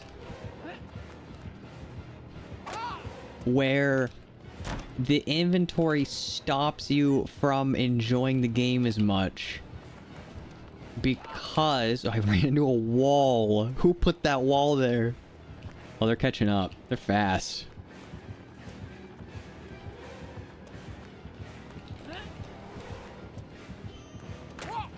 I shouldn't have dropped that.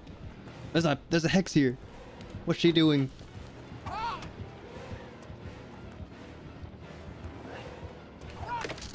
I slow vaulted. That was my bad.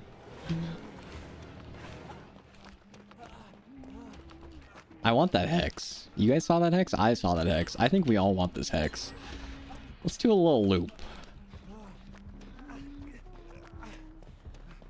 Oh, you can get married in Stardew unlike Animal Crossing. Not that Animal Crossing really needs that. I will say there might be a reason for that. Okay, okay.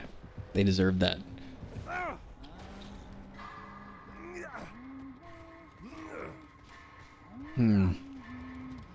I think relationships are a good thing. I don't know how deep I would want to make them, just because I feel like I'm the least qualified person to make a dating sim.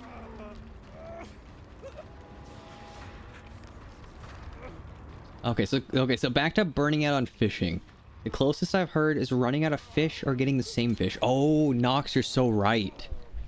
When it comes to Animal Crossing, the thing that annoyed me was that I always got a sea bass in Animal Crossing New Horizons. Because I was constantly getting sea bass, I was getting upset because there was no variety. Oh, this is bad. I might be getting a little bit tunneled. I wouldn't mind a heal.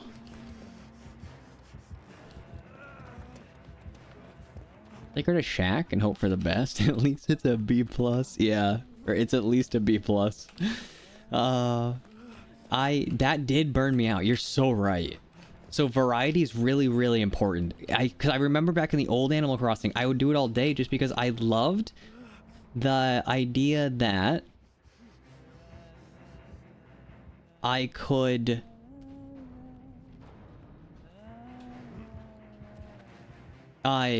Sorry, I'm gonna do this real quick. That I could get a whole bunch of different animals.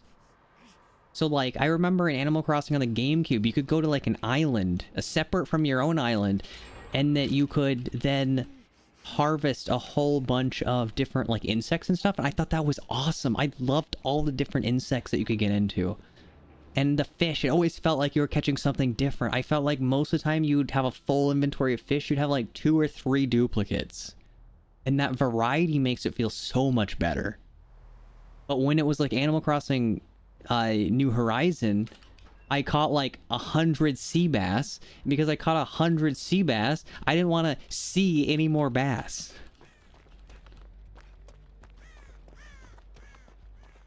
Okay, let me find that totem. What do you think this totem is? It's not gonna be haunted ground, is it? Wait, no, no, never mind. I was gonna say, I saw the totem's aura. I thought that was Rancor, but that's the killer's aura. I don't know what that was. Do we go on a totem hunt? Could be kind of fun. Let's take a look. Stardew is, what's your goal kind of gameplay? If I have a... I don't see any totems here. What's your kind of gameplay? Because do you value relationships or do you want to vibe and do small side quests? Or do perfection? Yeah. I think having the different activities makes it really fun. Ironically, my biggest issue with Stardew is just that networked combat is awful. I don't know if you've ever been on the mines when you're not the host, but like it just feels bad. Everything's laggy. Okay, we're gonna do something real quick. I want to go around the corner so they don't see me standing here like a crackhead crouched in a corner. But I want to see... do we have any more totems? Totem there. A totem there. Okay, we'll check our totems. Just make sure that everything is hunky-dory.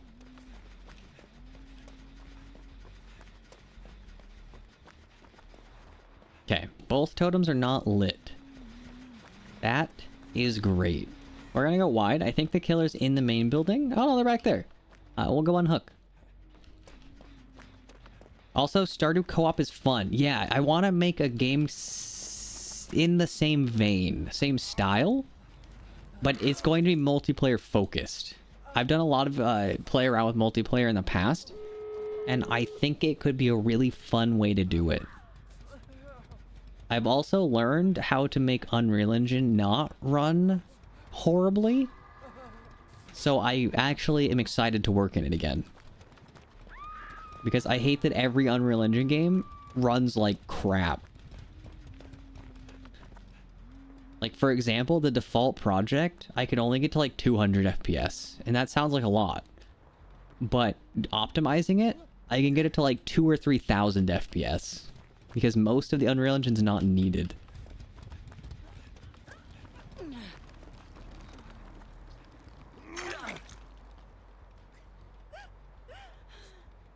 The thing I love about Stardew outside of my typical level of farm sims is in co-op you can split tasks and plan things together. That's where I have to think about the how do I do co-op? There's a lot of little details I'm gonna have to iron out. Like, if I share a village, theoretically, you think they're just gonna go over there? Dude, they're mind gaming themselves. Just leave.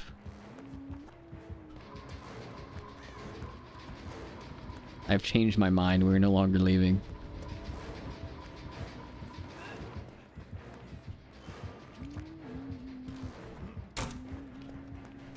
We'll take them to the middle. So, when you're building a village together, I gotta think of the network side. It's gonna be confusing. Because on one hand, either someone has to host a game and play together. That's gonna be, like, classic multiplayer, is how we'll phrase that. Do I have a pallet here? Yeah, kind of. 2 pallets. Wait, where'd the killer go? I'm so immensely confused. Where are the doors at? Oh, that's bad. That's the door. Tree? Damn. Okay, I might actually die.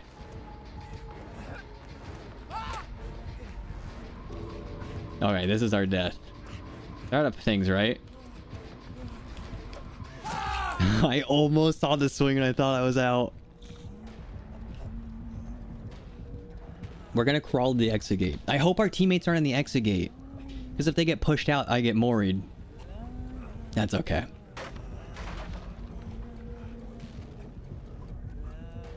Cult of the Lamb has co-op? Yeah, it does. Oh, sorry, okay. Okay, so back to the multiplayer thing.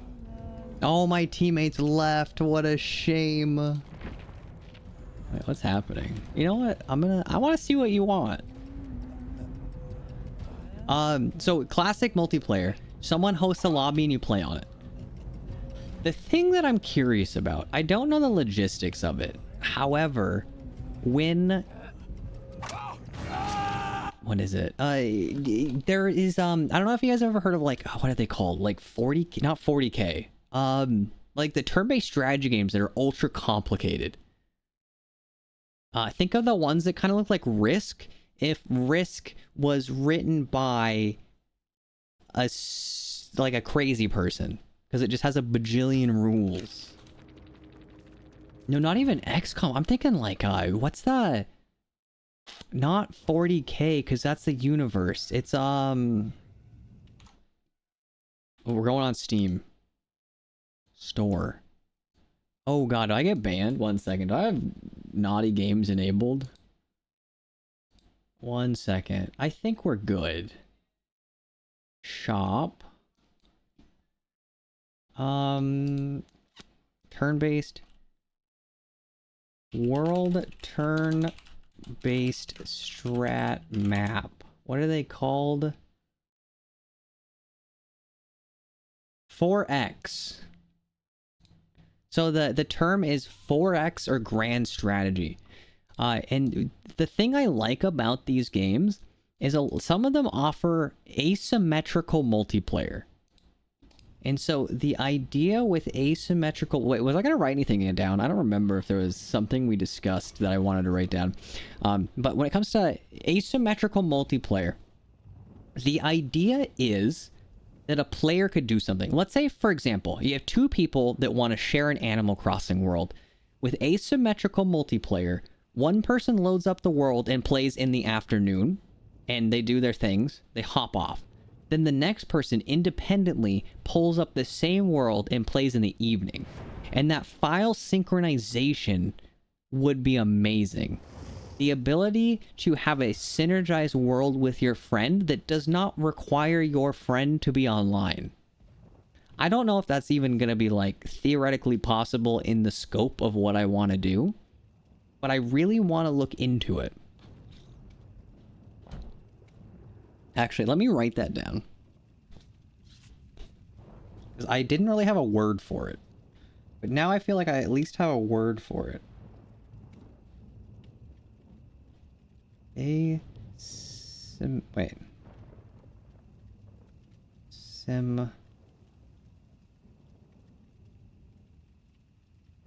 Okay. You're talking about Age of Wonders. Exactly how Age of Wonders multiplayer works. Yeah, I think even, Civilization, maybe, has it? I don't remember. I've never played it, but I think they have an asymmetrical mode. And theoretically, as long as I can synchronize files, I don't think it should be that bad. The problem is that when designing that, I don't want to have to host infrastructure. I don't want to host a server because servers have cost. And I want to look at this game and not have to think about shutting a server down if things don't go well. I would like it to function indefinitely without my intervention. Because the easy option would be I just have a file server and players pull their world off of it and then they can play it that way and we just synchronize that way. I just don't know the feasibility. Does P2P use servers, player to player? Technically, that's how most servers, or that's how most games used to be. Player to player is a great way to do multiplayer as long as you have security. Oh god, it's a meatball. I'm just gonna do this right now. I apologize, guys. We're gonna act like that game didn't happen. So player to player is probably the ideal way. Player to player is, I'm gonna draw this. We have our fancy dancy little iPad, and then we can I can show you what I mean.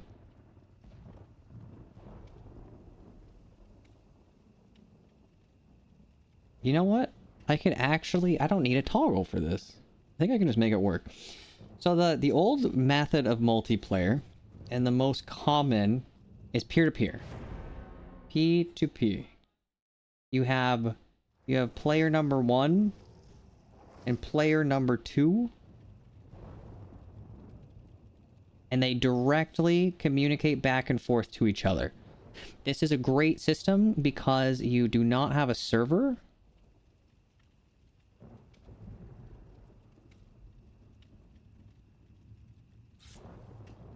However, you have the issue of the data's going back and forth. So if you have like a bad person, I want to draw what would be bad. Let's do like sunglasses. This guy's got glasses. He's got his hacker glasses on. He might be able to get information from the other person and like attack them.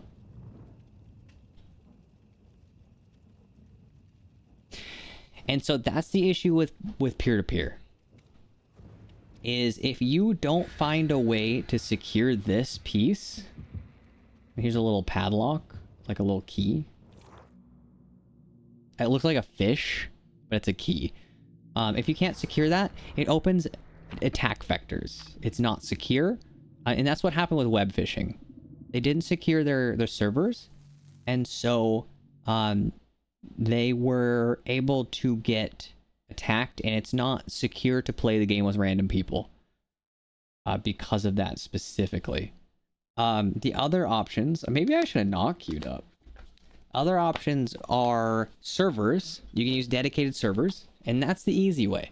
If I have a dedicated server, I can keep all the files on my side, just like Nintendo or however we want to do it. And that way, you can synchronize everything. The server could always exist, or it could be running in an idle state when you're not playing on it. Oh god, it's a Chucky. I don't know how to play against Chucky. And it makes the system work. It's expensive, though, is the downside, because you're now paying for servers on the internet that need to run the game. And if the servers are bad, the players will have a subpar experience while playing.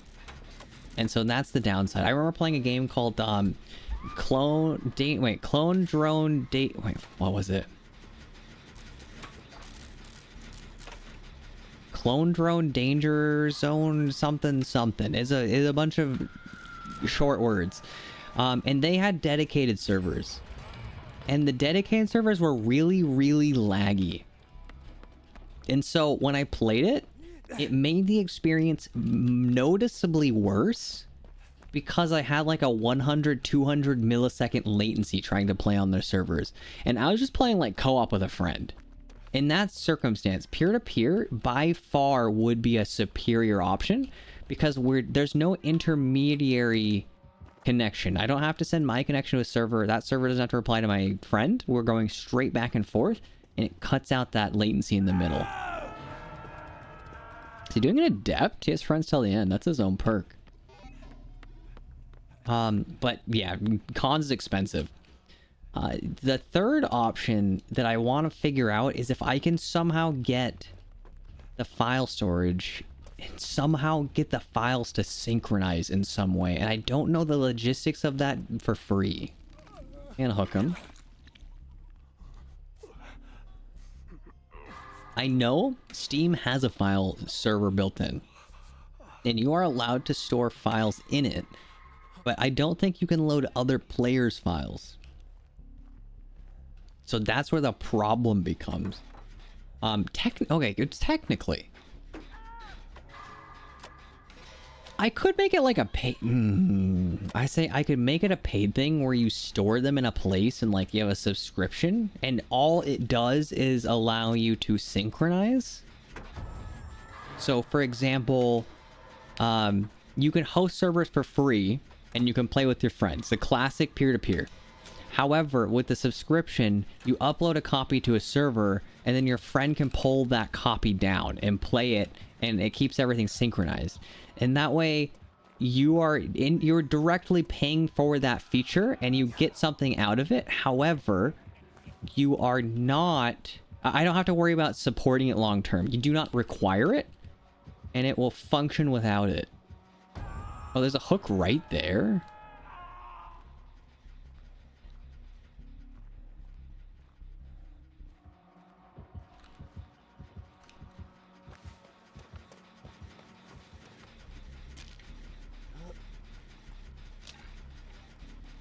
Maybe look at how Minecraft Realm works. So Realm lets you play with save stuff from how you last played. I think, isn't Realm just like a dedicated server? If I'm correct, I think you host a server and then your friends join it. It's kind of like Roblox in that you pay for the server and then the server's asleep when you're not using it. And then when you try to connect to it, the server wakes up and then you can play it again. I think. Because you also pay for that. It's the same idea. Similarly. And that you are paying a subscription for the server itself. That might be the best way. I'm gonna write that down after the game. Because I think that's the most fair option. Is that if you can have the luxury of the feature, but you have to pay for it. Because it's going to physically require infrastructure to do. Roblox doesn't make you pay. You pay to upload assets for games. So Roblox doesn't make you pay, but they have other monetization built in. So all of their games are multiplayer and they all run through their servers, but they're making a ton of money. If you look at the dev cuts for Roblox, I think Roblox pockets somewhere around 70% of money made on their platform. And so because they have all of that money, they can eat the expensive servers. That's kind of the main thing.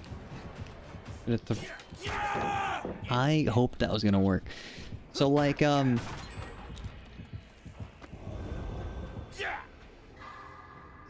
so that's kind of how they do it. The servers aren't super demanding, but they're able to eat the cost because they make it elsewhere. I think the balance that I want to strike is just that this is an extra feature for convenience, And if it's going to require infrastructure, it's going to require some sort of subscription, because you're paying for some storage on some platform to allow your friends to synchronize files.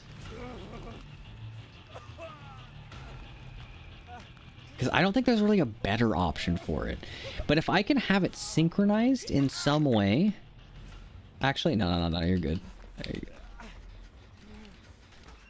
If I can have it synchronized in some way, I just have to make sure we keep everything up to date. Which that might not... I was gonna say, because you can synchronize actions and stuff. Just like a 4K game, 4X game, would allow you to take turns. You could record the player's actions and then play them back for the next person, so you don't have to worry about copies of the world. But you just have to be careful about players doing actions in the same space.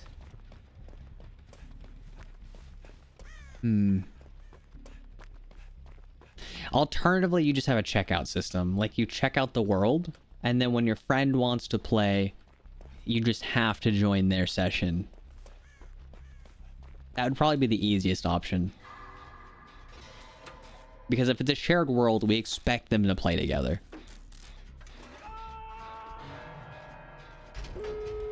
I'm actually surprised that we are doing as well as we are. The other gate's over there.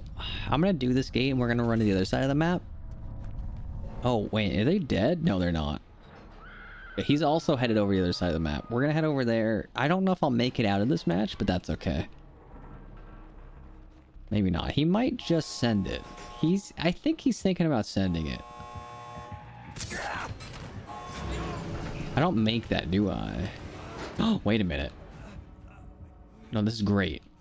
I crouch here. Then, where's our totem at? No totems. Oh, that's bad. Is he gonna push out? Okay. If I was in a better spot, I could go in and save. That's a shame.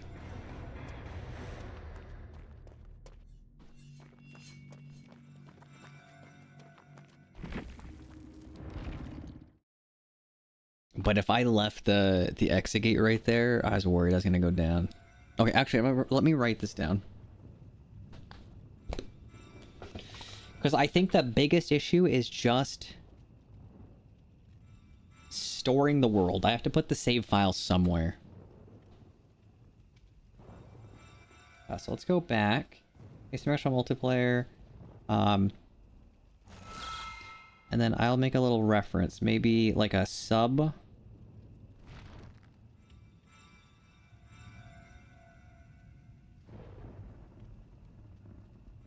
Sub for world storage.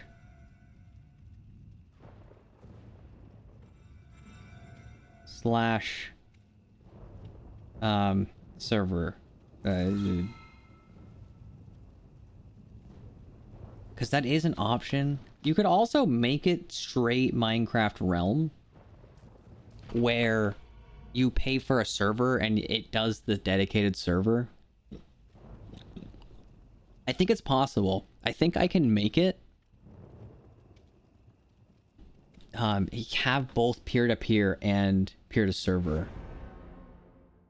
I just don't know the logistics. I've never done that, and that sounds kind of complicated.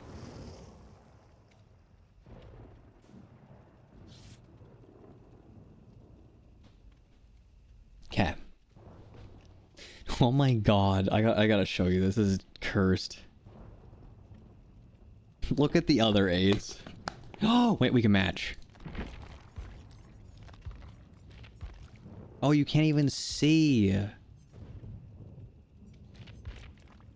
There we go.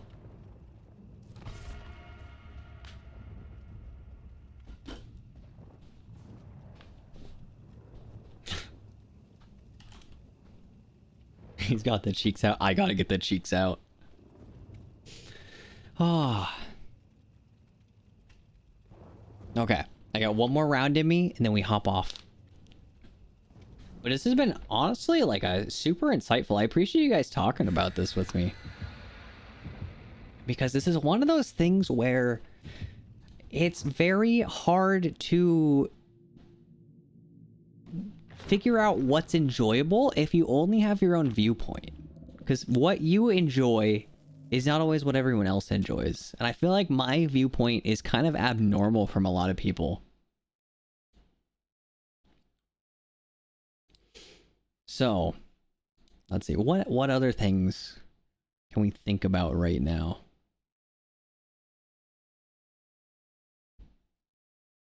Oh, I guess I never asked you this. Nox, if you're still there. Or if you're in a convenient place to type, that is. Do you...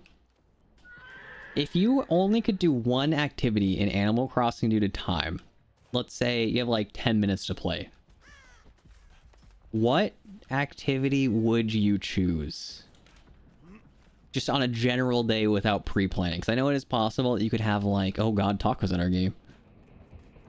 Dude, imagine he actually stream snipe. What a legend.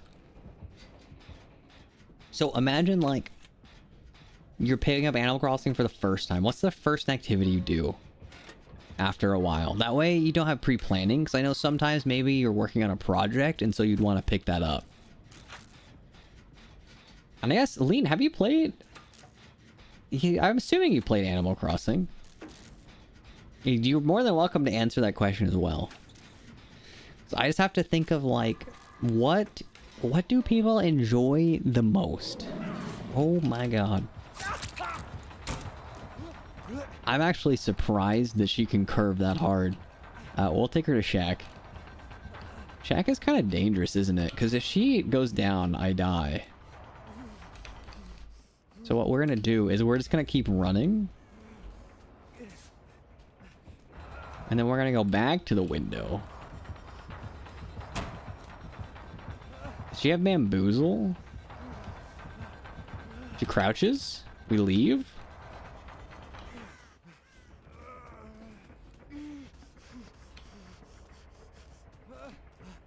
Where is she? Oh, there she is. I saw the tip of her nose.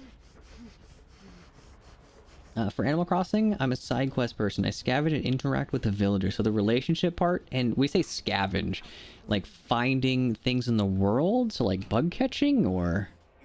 There's no shop. The killer's still behind me, right?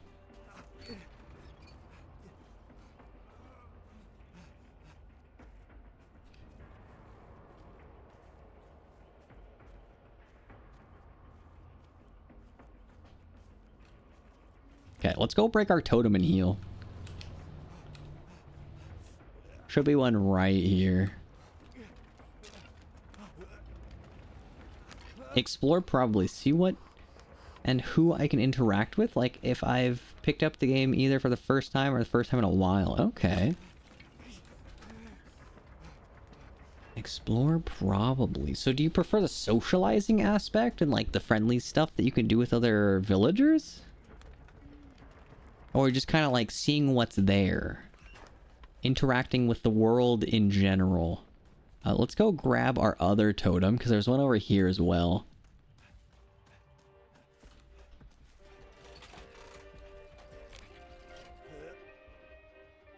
To be honest, that's with a lot of games like Genshin and Wuwa. I go around doing side quests or events, do farming, and then play bosses before I get off. Okay.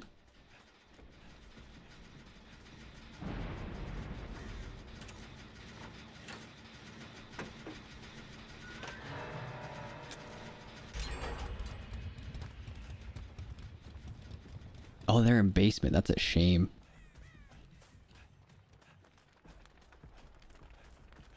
So side quests or events? That's a good one.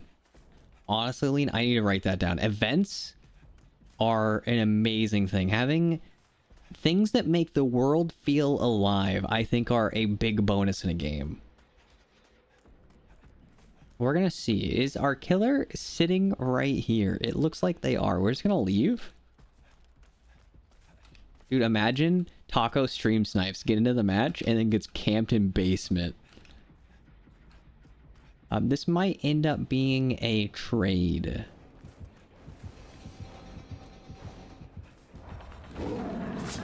Damn it.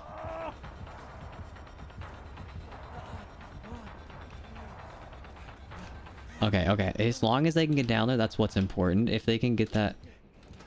We're actually just gonna heal right here. That way we can help sooner.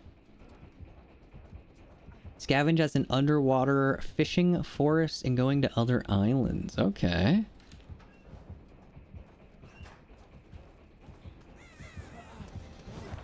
Can I body block? Ah, crap. Come on. No. Can I sabo? Is there a hook right here? Oh, it's back there. It should not even walk into the hook. As long as they don't go in basement, that's what matters. Let me see if I can find another totem. Okay, one right there. Am I almost out of totems?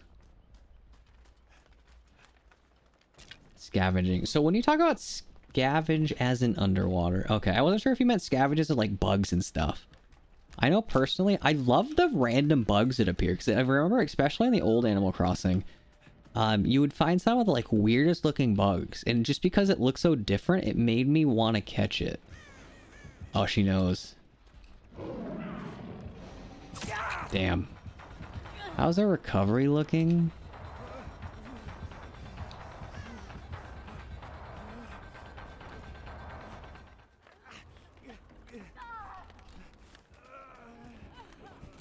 We'll pick them up. And then we will get our healing.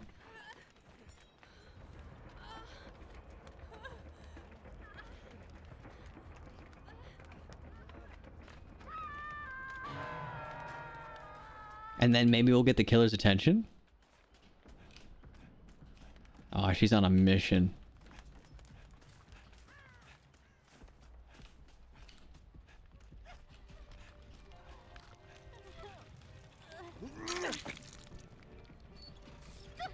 Oh, go, go, go.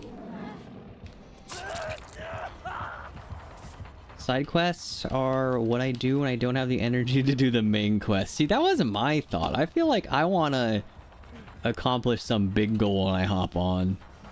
Unless I'm just not able to complete it. That's the one if. If I get into a game and I just don't have the time to finish it and see it through, then I'll feel bad about it.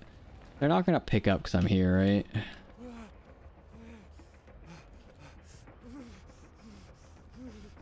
Let's see if we can find totems while we sit here.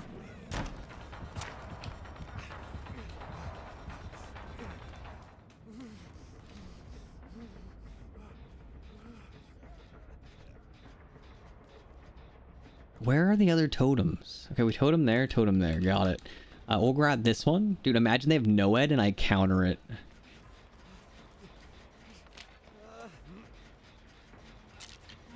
I feel like this should be faster at this point. Okay.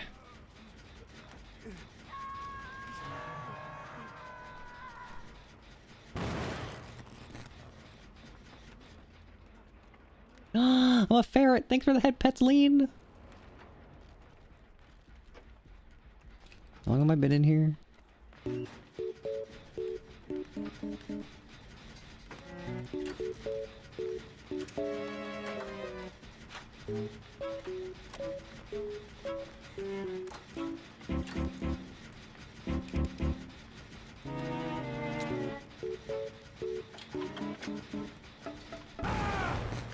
Jolt? Interesting. You think they're gonna hook right here? If I could sabo that, that'd be pretty good. No. Okay.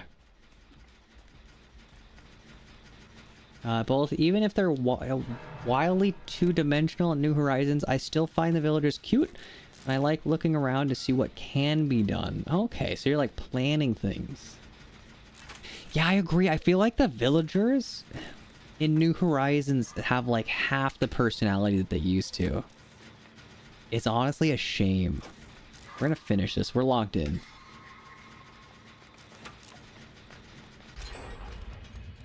And then we'll get our totem up here, because I think that's the last totem on the map. Have we gotten 5 heals?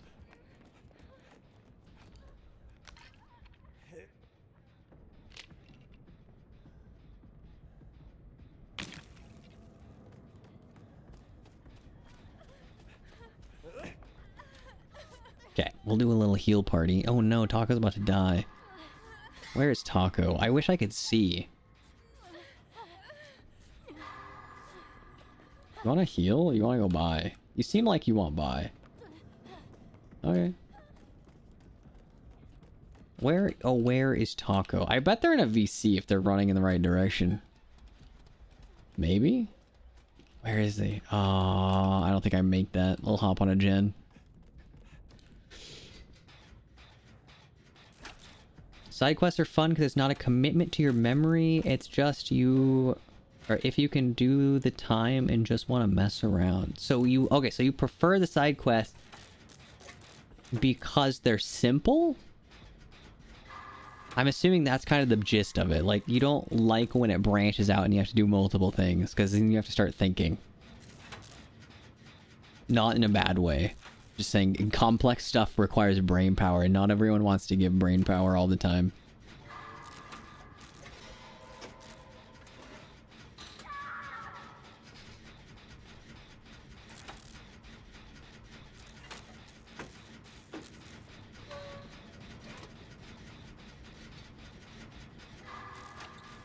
Oops.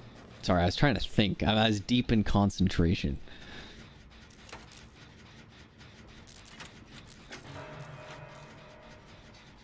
You know, they're both on Deathhook. That's kind of a shame. You think we can loop them for 2 gens? We still have Shack Pallet, right? Do they have Unbreakable? Oh, that's awesome. Unless our teammate is over there. I think Michaela picked him up.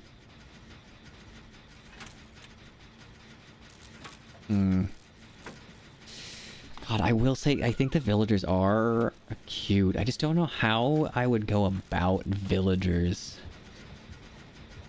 They very much require effort. If I slow walk, do you think she'll find me?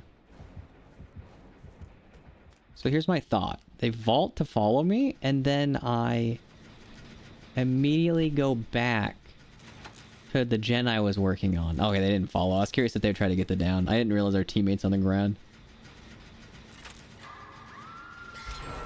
Because they do have a lot of... okay, so Animal Crossing does do it in a kind of simplistic way. And I think that's great. Where they have the 4 tiers of villagers. You have like the... was like bratty... You got like the jock. And then there was like 2 other ones. I wonder if that would be the... something similar to that would be good for the villager design. Because it kind of suits a lot of different people. My concern with... Does he make that? No. My concern with unique villagers is if they're all super unique, then design and personality could conflict. You could have issues where you design a character that is very unique and lovable, but maybe they hate the design. Which is a little bit of a sad bit. I don't know. Do you guys think about that? How important is personality versus design? And would you be okay with synergizing? Because you have like cutesy villagers and they could do things that are cutesy. We gotta do that. I'm sorry. Do you want you can vault. You take that. You don't want the vault? That's okay. And we can both die. Are you gonna... What's the game plan here? You know, I planned that differently. There are like 6 personalities. Wait, I'll have to Google it. God, look at my ass.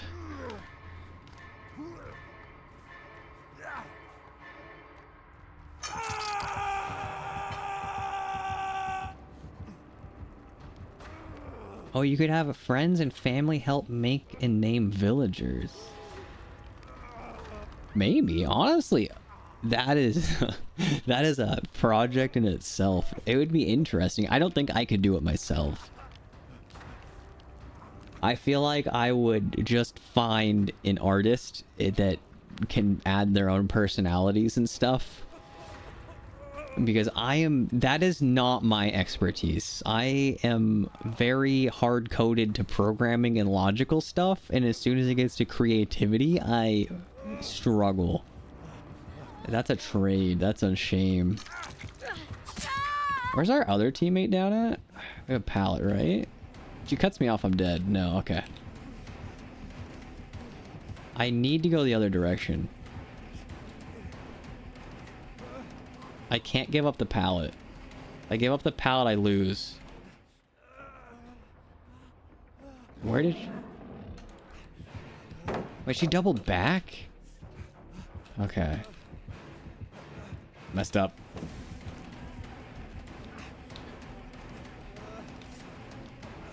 Okay. She's still following. Not following. She doubled back. Okay, what is the mind game? This is really bad because I need to get to our team. Can I make a run wide? Maybe I heal. No, she's still behind, right? Oh, that's bad. Damn it, she's waiting.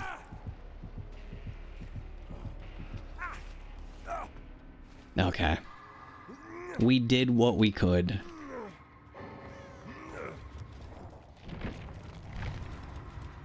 Okay, okay, so personalities. Let's pull this up.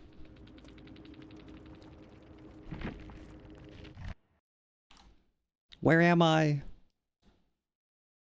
Actually, where do I want to sit? Right here. You guys are gonna have to deal with the fact that I'm... Wait, do I have my iPad on this scene? Uh-huh. Let me pull this up. We're gonna do a little bit of research.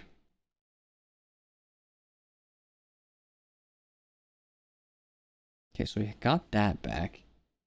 I do not have an iPad on this scene. What did I have it under? Like a game capture? No.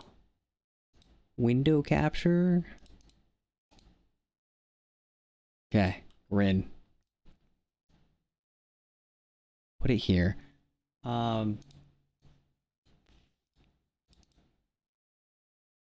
AC Villager personalities. I said I wanted to write something down. I don't remember what I wrote, what I wanted to write.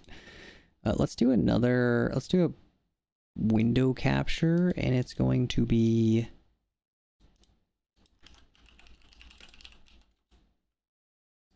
our browser?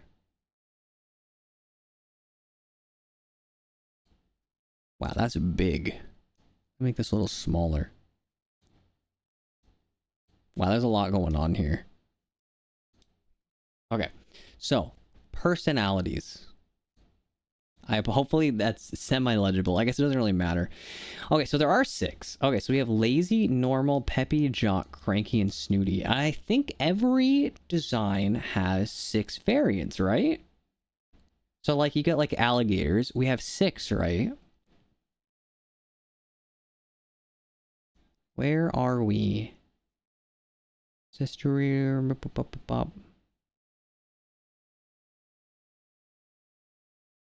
Is there a thing that shows the specifics on them?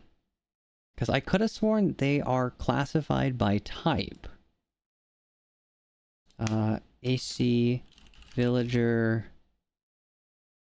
dogs. See, dog. Okay.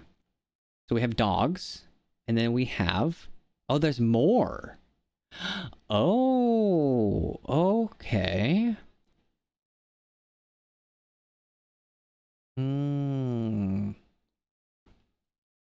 Classified by type, but there are a lot. Yeah, I thought there was just 4 dogs for some reason.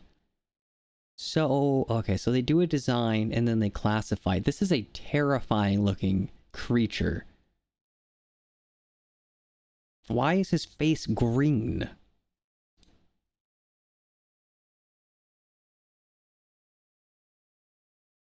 Okay. I feel like that's a good way of going about it, is having distinct personality type so you know what to expect, and also it keeps the writing somewhat synergized. You can pick a favorite personality type, and then you can kind of synergize it with specific characters. Wait, Sisterly. Was Sisterly a type? Wait. The following personages were introduced in New Leaf. Their names were confirmed and written out by various files. So there's more in the newest game. There's Smug and Sisterly. I didn't know about Sisterly. That's really cool. It's supposed to be a helmet? Wait. That's a helmet? Oh no. He looks so sad. Beyond that smile is a mind that says, end me now. Wait a minute. What is... Wait, I want the picture. I want him. Is he wearing a helmet? Helmet.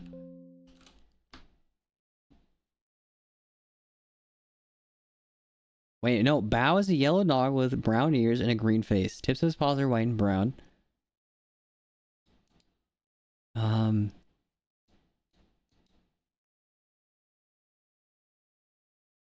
don't know. Huh. That's weird. Okay, so that's cool. Let me write that down. We're gonna get into our little document. As soon as I can get my pencil out. So personality. So this is gonna go back to relationships. Is there section? We're gonna go relationship. We already have a section. What did I write? Goals. We're gonna make that an A. And this is an S. There we go. I can read again. God, that's nice. Okay, let me turn this off and put him back over here because I have more space on this side of me.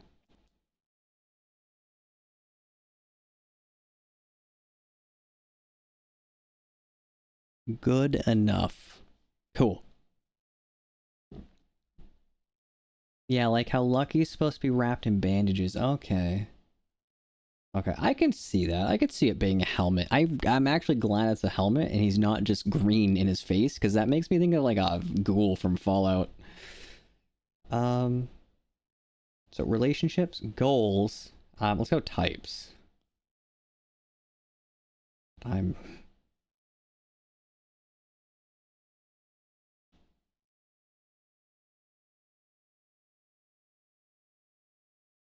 Okay, so how many types were there total? 1, 2, 3, 4, 5, 6, 7, 8, 9-ish?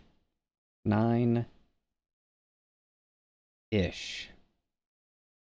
Okay. So there's 9-ish personalities, and that kind of limits things. It allows you to write a bunch of different characters, but they fall into niches. And because they fall into niches, they're not too unique. You can enjoy one character more than another, but like theoretically... you will end up picking a favorite.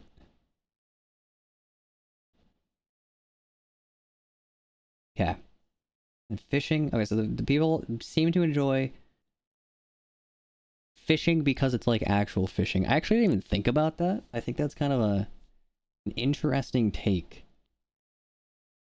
Diving was clunky. Mining can branch into other things. I'm thinking Stardew when I go into like dungeoneering and stuff, but like... yeah. More of like how it breaks out. I think when it comes to mining, the biggest thing is going to be the reward. So let's add some columns here.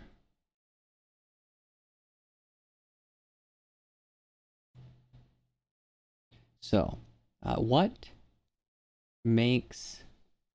Actually, let me start music. What makes diving fun? Rewards?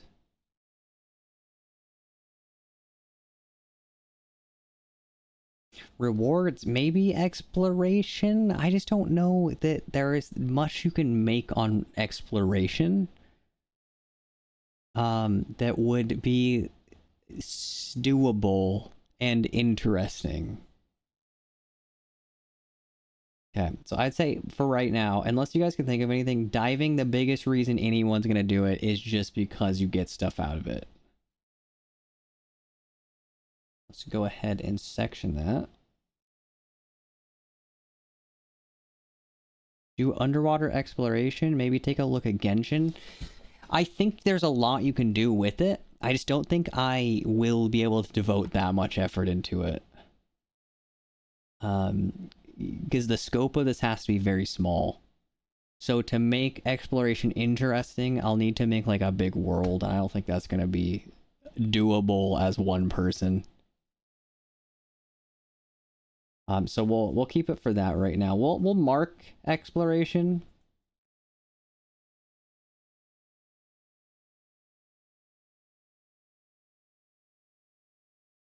Because I think it could be really cool. I think you could do it really well, and it could be really fun. It would just be difficult. Okay. What's next?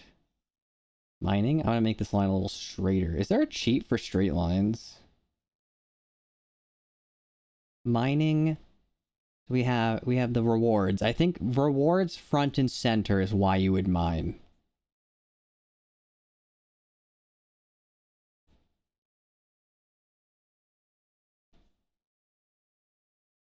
Then I would say the next favorite thing might be combat. When we're thinking like Stardew dungeon or Stardew mining, where you go down in a dungeon. I feel like combat could be fun.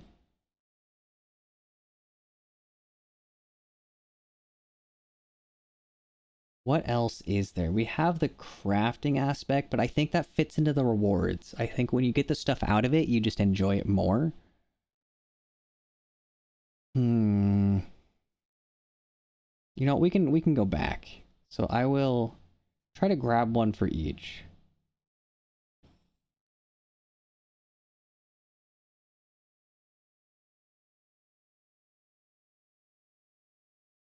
Bug catching.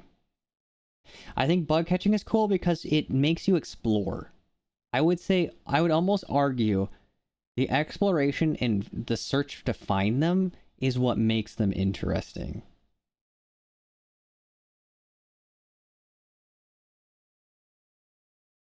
So the search and exploration, I'd say front and center. Then variety.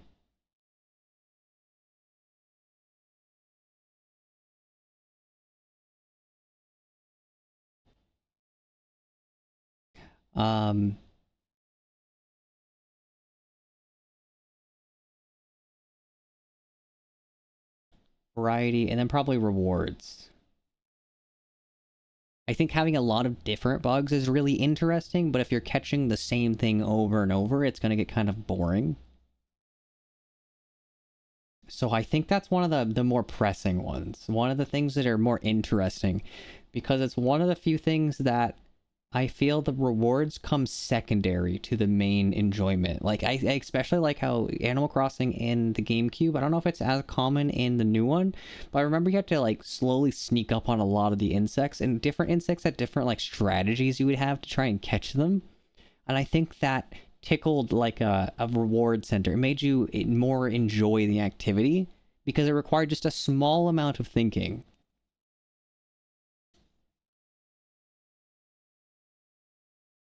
Farming. What is fun about farming? I would say caring for animals would probably be the top thing I would find fun.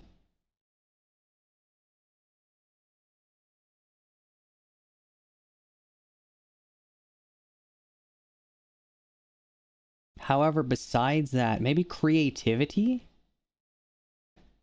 But I almost feel like that goes more into decoration then. I was gonna say, because creativity, you could like decorate with farms, but you can also have cosmetic eyes. You don't need the farm to decorate. So caring for animals. Do people enjoy the act of farming? Maybe in limited supply?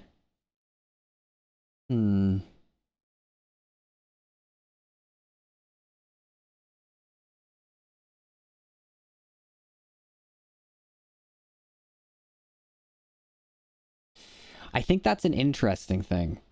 So I think that caring for plants can be fun, but I feel like in a limited scope. I almost feel like having an endless farm field would be really annoying. So keeping scale small so you can only farm so much would allow you to get the enjoyment of caring for plants and just not make it punishing if you make a mistake and forget about it. So let's write that idea down.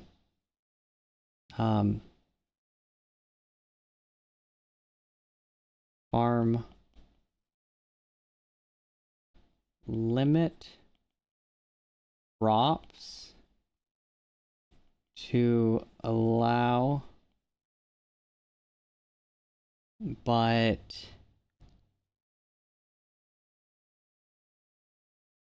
not make it like a large activity. Not make it, but not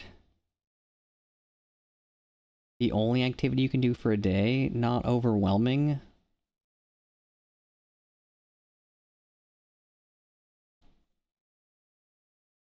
Okay, we'll circle back to that. I think that's a good place. I feel like farming could be a lot of fun, but I also think that you can overdo it. It's physical labor, and because of that, it could be annoying unless you can make it fun. What if my issue with Stardew is not that the farming is tedious, or not so much that you're doing a lot of farming, but because the farming is tedious and you have to like hold to water a line of crops and you move and hold to water a line of crops. Maybe it's the activity that is the boring part. Or maybe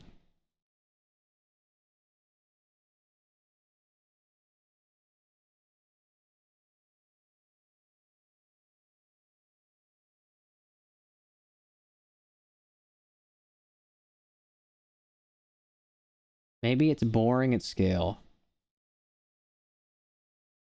Because that might be the issue. I think Stardew is... I think that when you get to a certain amount of crops, it becomes so many simple tasks, it's like too much. Cooking is the one thing I don't have input for. I've never really enjoyed cooking in a game.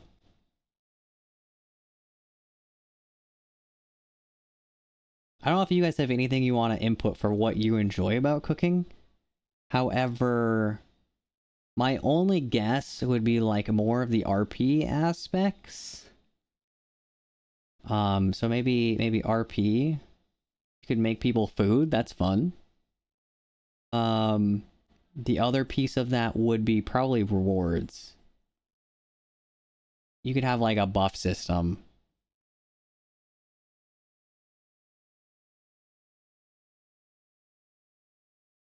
So that when you eat a food, it gives you an advantage. And so that instinctivizes people to care even if they don't. So someone doesn't care about cooking and they don't want to do it, but someone makes them food. If it rewards them directly, they will be more appreciative of it. And so it's a feedback on the RP. So these go hand in hand. It pushes a non-RPer to enjoy things with the RPer. Food has uses whether it's buffs or decorations. Ooh, okay. Decor. Decor spelled an E? I'm assuming no. Okay. I have seen that. I saw Yuki put down like drinks and stuff in Animal Crossing, so that does make sense. You could have like a little dinner area. That could be kind of cool. Okay. So cooking's more of like, I would say, like a side activity. Like you could almost categorize it. You have like primary activities, which would be like fishing, farming, and then they come together to allow you to do cooking. Interesting. Okay, okay.